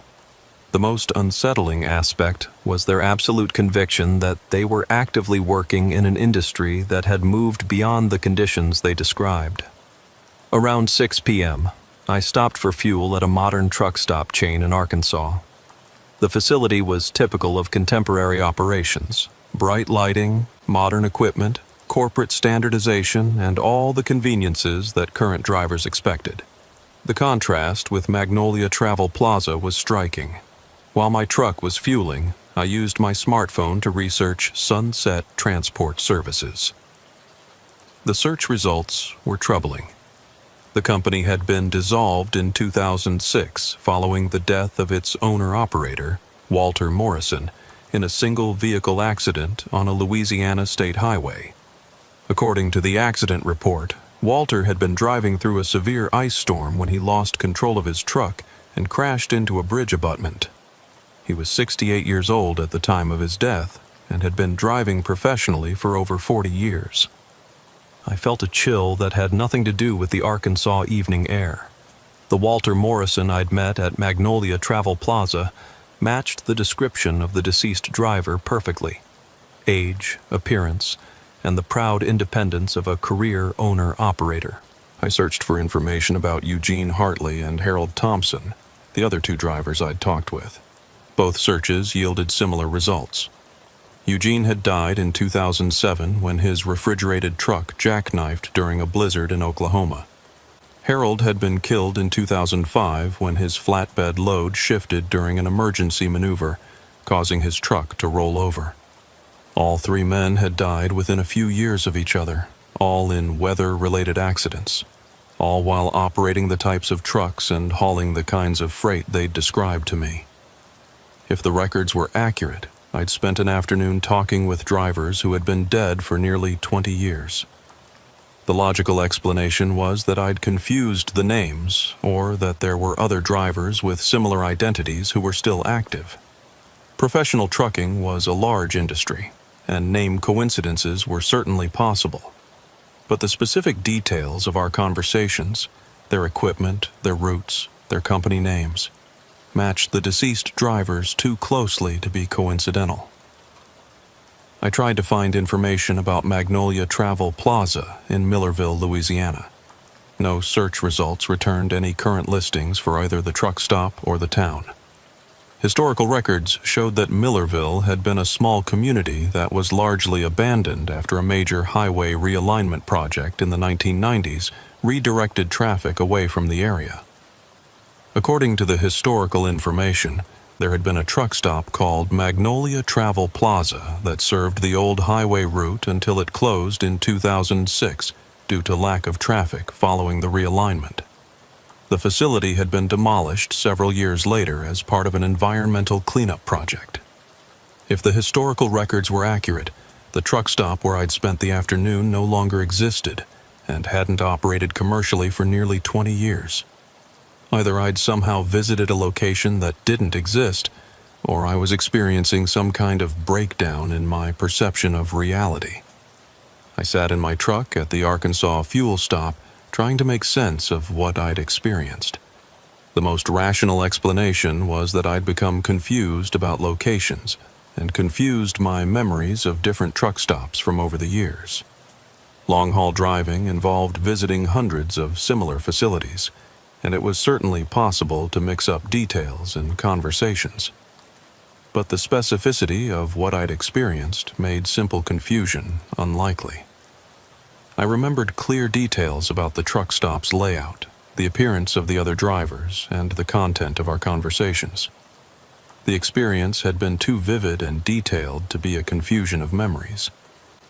Another possibility was that I was experiencing some kind of medical emergency, a stroke, seizure, or other condition that could affect perception and memory.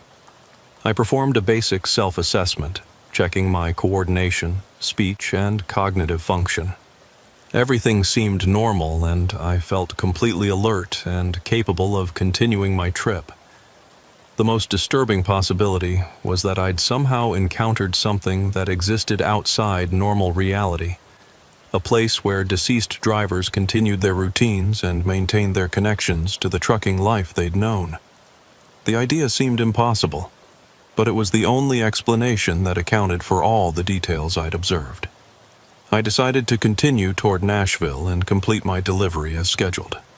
Whatever I'd experienced at Magnolia Travel Plaza, it hadn't affected my ability to operate my truck safely or complete my responsibilities to the customers who were depending on the medications I was carrying. But as I rolled through the Arkansas night, I couldn't shake the memory of Walter Morrison's kind smile and his genuine concern for my safety on the road ahead. If he was really a driver who died 18 years ago, his continued vigilance over fellow truckers was both touching and terrifying. The highway stretched ahead through the darkness, illuminated by my headlights and the occasional glow of small towns and truck stops. I maintained my usual pace and monitoring procedures, but I found myself paying closer attention to the CB radio, listening for voices that might belong to drivers who were traveling roads that existed in a different dimension of time and space. Around midnight, as I was crossing into Tennessee, my CB crackled with a transmission that made my blood run cold. "Eastbound truck approaching the Tennessee line. This is Old Walter monitoring Channel 19.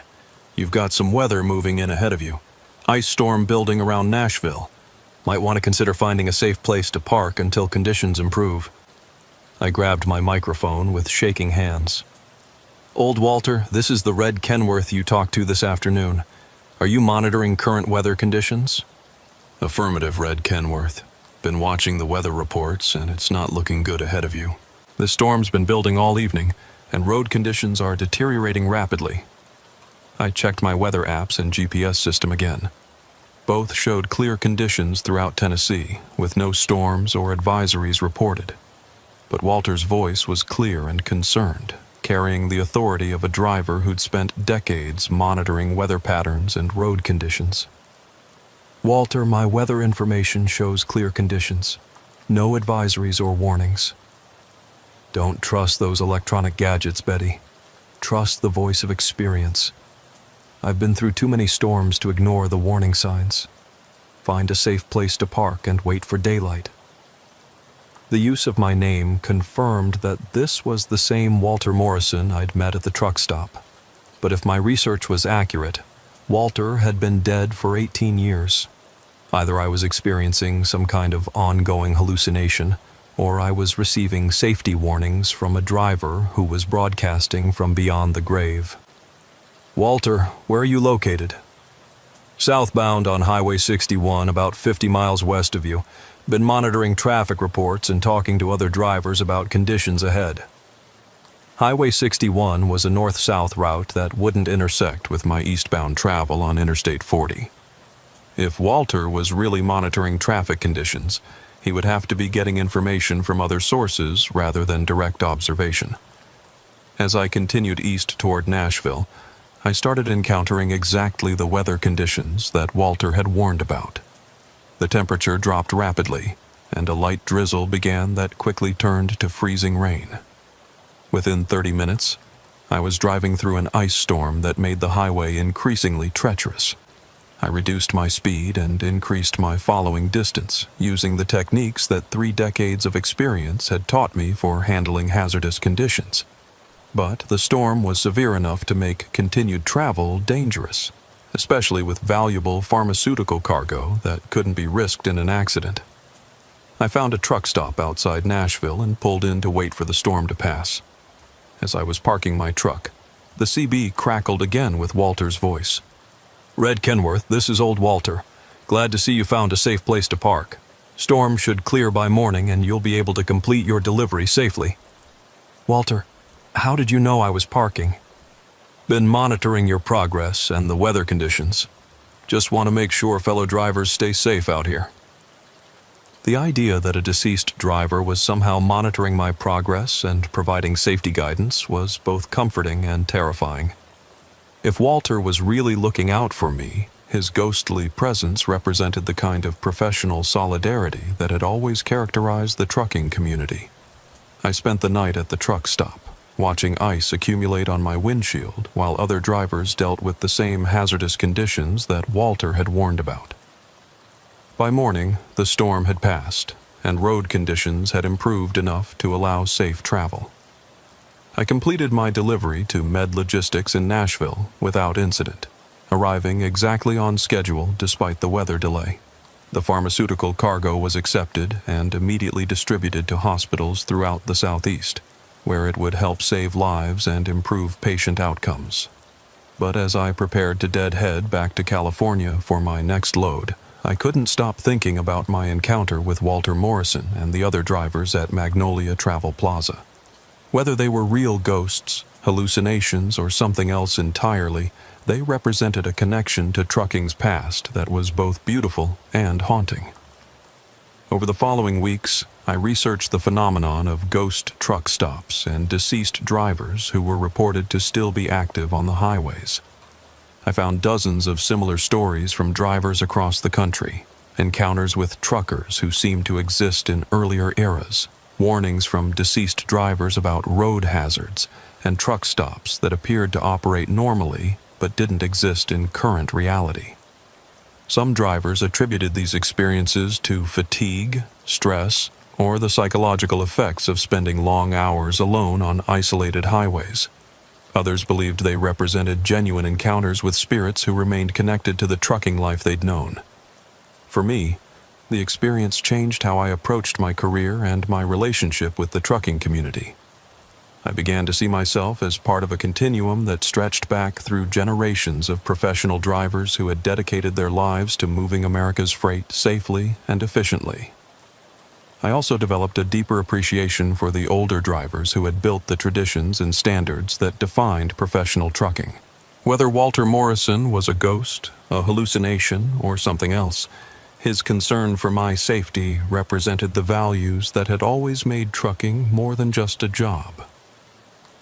The highway remains a place of mystery and wonder, where the boundaries between past and present sometimes blur.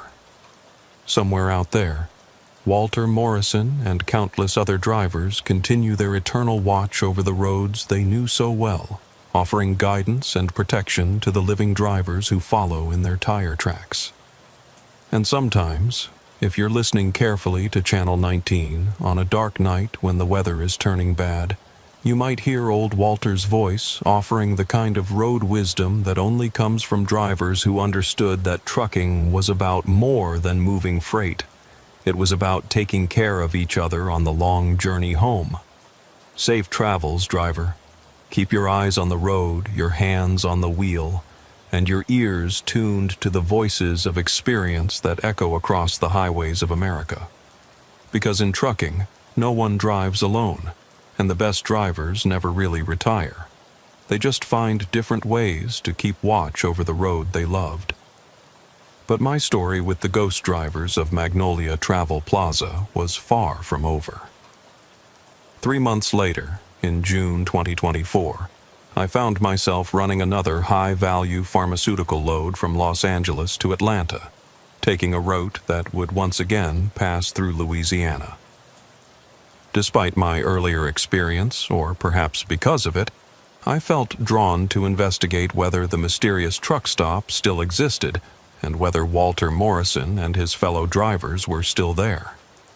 This time, I was hauling a load of experimental cancer treatments worth over $4.2 million, bound for research hospitals throughout the Southeast. The freight required even more stringent security protocols than my previous load, including satellite tracking, armed escort coordination, and direct communication with federal law enforcement agencies monitoring high-value medical shipments.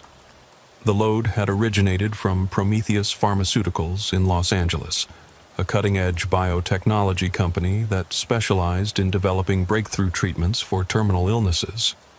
Dr. Rebecca Martinez, the company's logistics director, had personally briefed me on the critical nature of the shipment.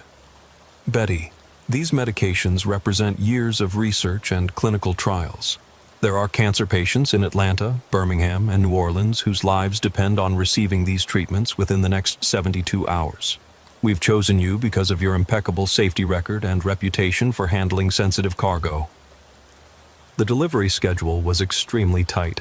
I had to reach Emory University Hospital in Atlanta by Thursday morning, then continue to UAB Hospital in Birmingham, and finally to Tulane Medical Center in New Orleans. 3 critical deliveries across 3 states, with no margin for error or delay. I departed Los Angeles on Monday evening, planning to drive through the night to make maximum use of my available hours while avoiding the intense heat and traffic of daytime travel through the Southwest deserts.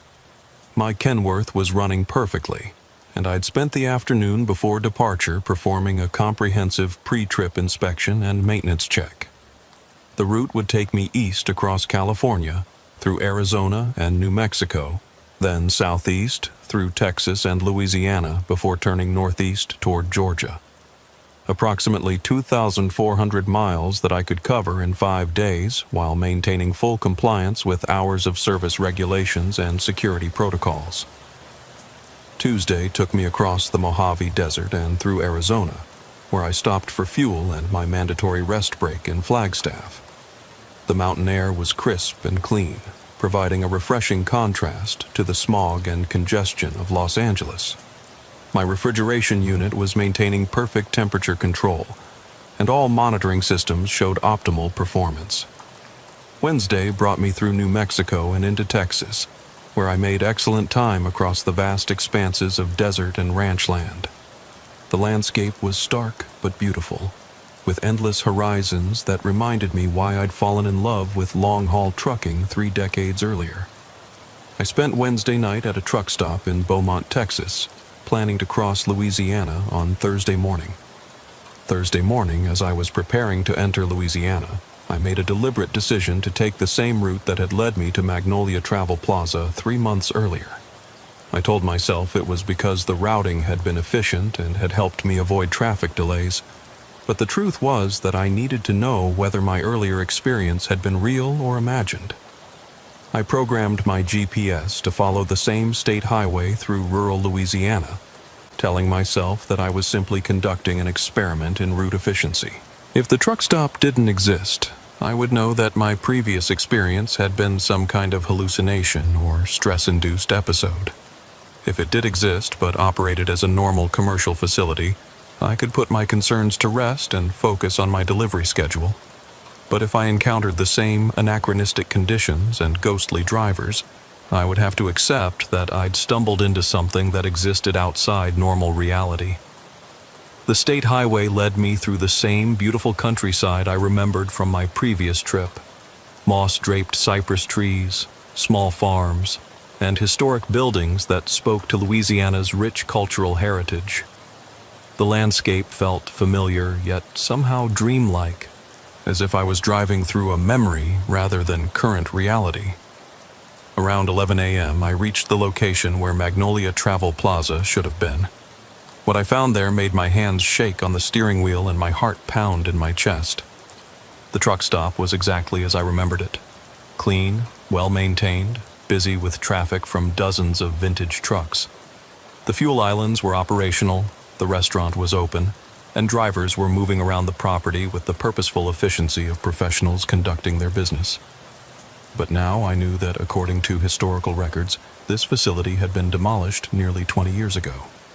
Either the historical records were wrong, or I was once again experiencing something that shouldn't exist. I pulled into the same fuel island I'd used during my previous visit, fighting a mixture of fear and fascination. Part of me wanted to flee immediately and find an alternate route to Atlanta. But a larger part needed to understand what was happening and why I seemed to be able to access this phantom truck stop. As I began fueling my truck, I noticed that the other drivers and their equipment were identical to what I'd observed 3 months earlier. Walter Morrison was there with his classic Kenworth, Eugene Hartley was checking his refrigerated trailer, and Harold Thompson was securing his flatbed load. It was as if time had been frozen at Magnolia Travel Plaza, preserving a perfect moment from trucking's golden age. Walter approached my truck with the same kind smile and professional demeanor I remembered from our previous encounter. "Good morning, Betty. Good to see you back on this route. How's the freight business treating you?" "Hello, Walter. I'm surprised to see you here. Thought you might have moved on to different routes by now." He chuckled with genuine warmth. "Been running these same routes for over 40 years. Don't see any reason to change now. What brings you through our neck of the woods again?" I explained that I was hauling medical freight to Atlanta, Birmingham, and New Orleans, mentioning the critical nature of the cargo and the tight delivery schedule. Walter listened with the attentive interest of a professional who understood the responsibilities of handling important freight. "Medical supplies, eh? That's important work. People's lives depend on drivers like you getting their cargo delivered safely and on time. You'll be extra careful with that load, especially through the construction zones around Baton Rouge." I checked my GPS and traffic apps, both of which showed clear conditions around Baton Rouge with no construction delays reported. But I'd learned from my previous visit that Walter and his fellow drivers operated with information from a different time period.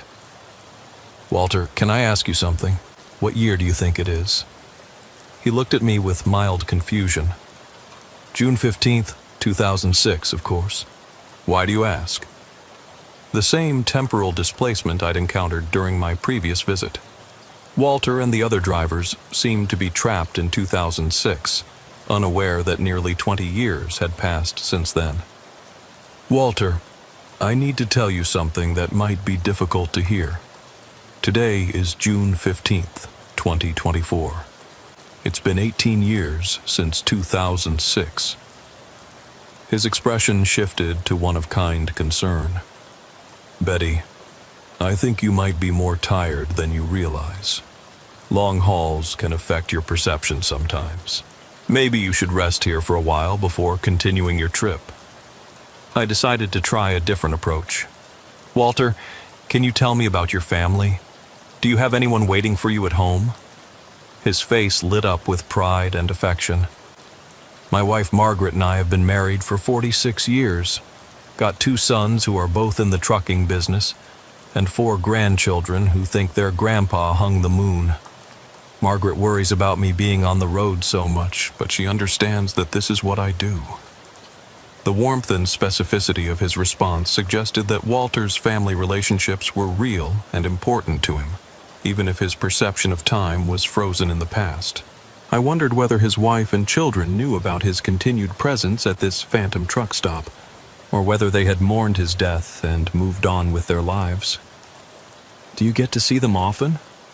"Every couple of weeks when I'm in the area. Margaret always has a home-cooked meal waiting, and the grandkids love hearing stories about life on the road. They're too young to understand the business yet, but maybe someday they'll follow in the family tradition." Walter's description of his family life was detailed and heartfelt. But if my research was accurate, his wife had likely died years ago, and his children and grandchildren were now middle-aged adults who had their own families and careers. The Walter Morrison I was talking to seemed to exist in a bubble of time that preserved his life as it had been in 2006. I spent another hour at Magnolia Travel Plaza, talking with Walter, Eugene, and Harold about their routes, their equipment, and their perspectives on the trucking industry. Their knowledge remained extensive, and their personalities unchanged from my previous visit. But I now understood that I was interacting with drivers who were somehow trapped in a moment from the past. The experience was both comforting and deeply sad. These were good men who had dedicated their lives to professional trucking, and their continued presence at this phantom truck stop suggested that their connection to the road had been so strong that death hadn't been able to sever it completely. But I also recognized that my ability to interact with them carried some kind of responsibility. If I was one of the few people who could see and communicate with these ghostly drivers, perhaps I was meant to help them in some way. "Walter," I said as I prepared to leave, "is there anything you need? Anything I can do to help you?" He smiled with the contentment of a man who was exactly where he belonged. "Just keep doing what you're doing, Betty. Moving important freight safely and professionally. Taking care of your equipment and looking out for fellow drivers. That's all any of us can ask for." As I pulled away from Magnolia Travel Plaza for the second time, I felt a mixture of wonder and melancholy. These drivers had found a way to continue the work they loved even after death, but they were also trapped in a version of reality that no longer existed. I continued northeast toward Atlanta, my mind churning with questions about what I'd experienced and what it meant. The pharmaceutical cargo in my trailer was critically important to cancer patients who were fighting for their lives, and I needed to focus on completing my deliveries safely and on time. But I couldn't stop thinking about Walter Morrison and his fellow drivers, eternally working routes that existed in a parallel dimension where trucking's golden age had never ended. My delivery to Emory University Hospital in Atlanta went smoothly, with the medical staff expressing profound gratitude for the experimental treatments that could save lives and offer hope to terminal patients. The cargo was transferred to secure storage immediately, where it would be prepared for clinical trials that could revolutionize cancer treatment. From Atlanta, I continued to Birmingham for my second delivery at UAB Hospital. The medical team there was equally appreciative, explaining that the treatments I'd delivered would be used in groundbreaking research that could benefit cancer patients worldwide.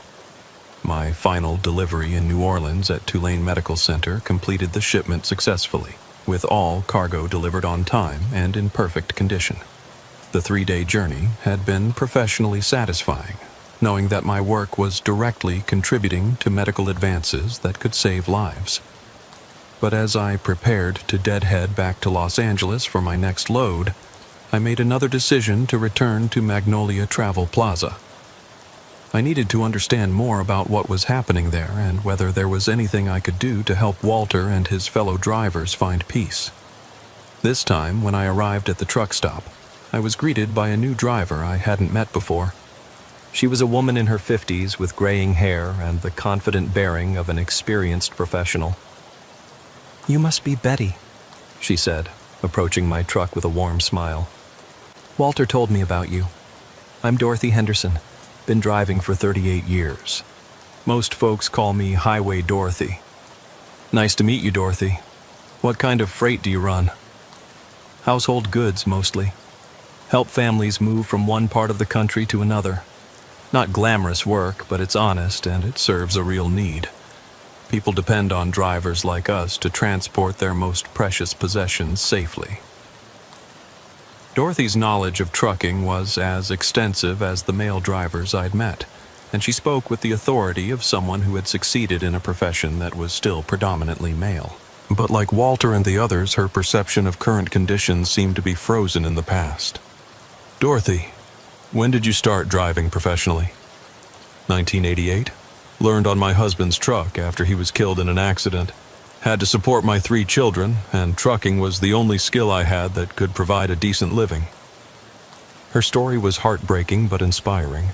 A widowed mother who had entered a challenging profession to support her family.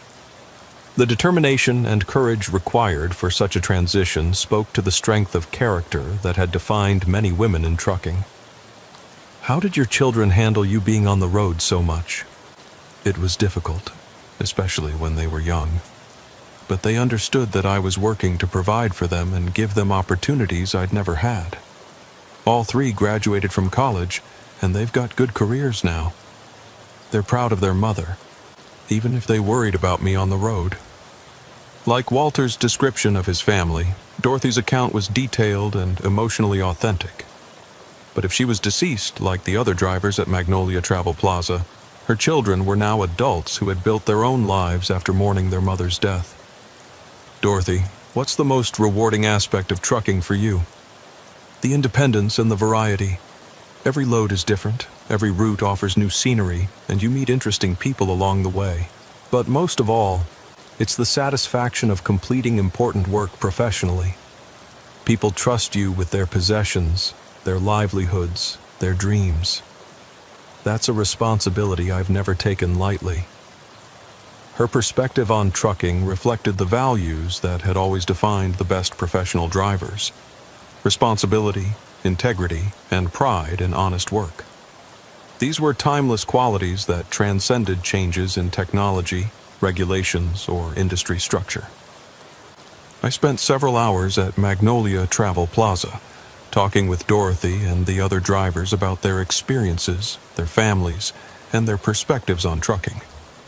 The conversations were rich and meaningful, offering insights into the human side of an industry that was often reduced to statistics and economics. But I was also troubled by the realization that these drivers seemed to be trapped in a loop that prevented them from moving on to whatever came after death. Their continued presence at the truck stop suggested that they had unfinished business or unresolved attachments that kept them bound to their earthly existence. "Walter," I said during a quiet moment, "do you ever think about what comes next? About life after trucking?" He considered the question seriously. "I suppose I'll retire eventually, when I can't pass the physical anymore. Spend more time with Margaret and the grandkids. Maybe do some fishing. But I can't imagine not being connected to trucking somehow. It's been my whole adult life. What if I told you that Margaret and your family are waiting for you somewhere else? That they're ready for you to join them?" Walter's expression became wistful. "I'd like to believe that's true. But right now I feel like I have work to finish here. Routes to run, freight to deliver, fellow drivers to look out for. Maybe when that work is done, I'll be ready to move on." His response suggested that Walter and the other drivers were aware on some level that their current existence was temporary, but they weren't ready to let go of the lives they'd known. The truck stop served as a kind of purgatory where they could continue the work they loved while avoiding the final transition to whatever came next. Over the following months, I found myself returning to Magnolia Travel Plaza whenever my routes took me through Louisiana. Each visit revealed new details about the drivers who gathered there and the phantom existence they maintained. I learned that the truck stop existed in a kind of temporal bubble, where the drivers experienced a perpetual loop of the same period from 2006. They had no awareness of the passage of time or the changes that had occurred in the outside world since their deaths. The drivers who gathered there had all died in weather-related accidents during a particularly severe winter in the mid-2000s. Walter Morrison, Eugene Hartley, Harold Thompson, Dorothy Henderson, and several others had all perished within a few months of each other, victims of the hazardous conditions that made trucking one of America's most dangerous professions. But their love for trucking and their commitment to the profession had somehow prevented them from accepting death and moving on to whatever lay beyond.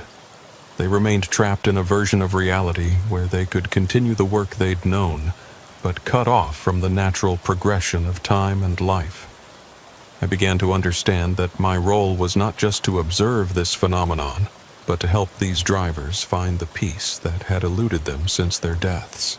They needed to accept that their earthly work was finished, and that it was time to reunite with the families who were waiting for them.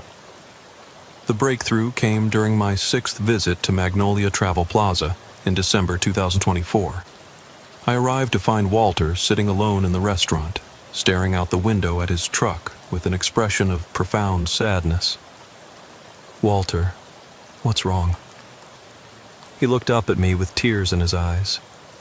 "Betty, I've been thinking about what you said about Margaret and the family waiting for me. I've been having dreams lately, dreams where I can see them, but I can't reach them. Margaret looks older, and the grandkids are grown up with children of their own. Walter, those aren't dreams.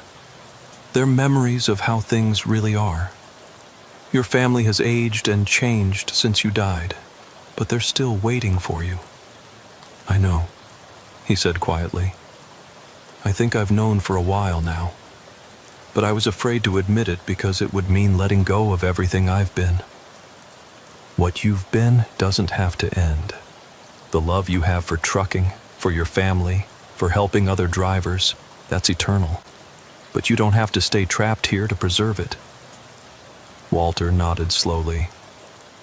"I've been holding on to this life because I wasn't ready to say goodbye.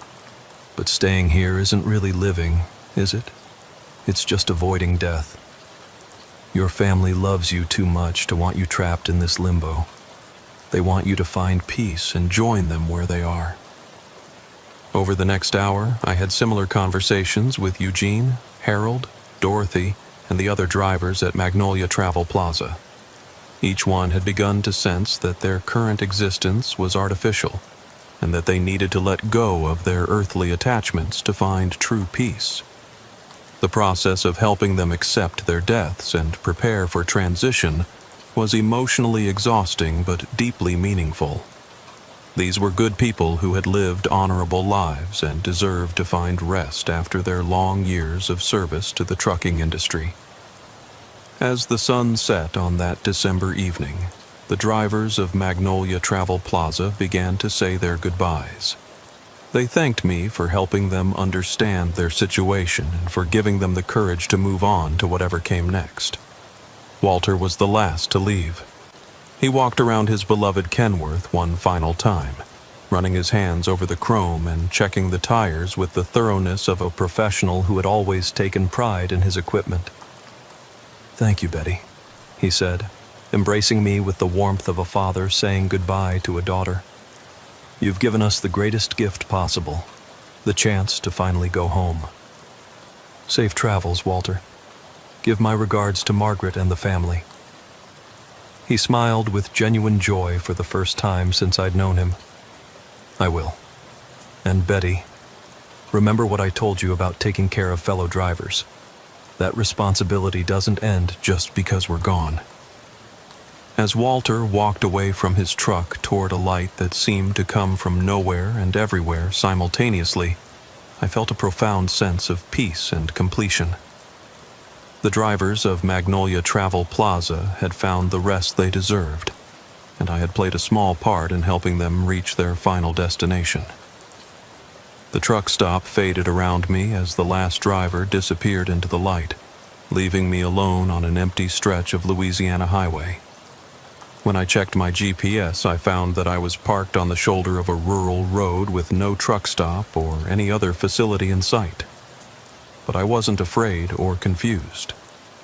I understood that I had been privileged to help good people find peace after years of wandering in limbo.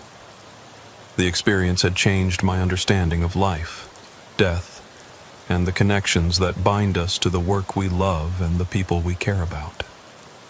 I continued my journey back to Los Angeles, carrying with me the memory of Walter Morrison and his fellow drivers who had taught me that some responsibilities transcend death and that the best aspects of human nature, compassion, dedication, and love, are truly eternal.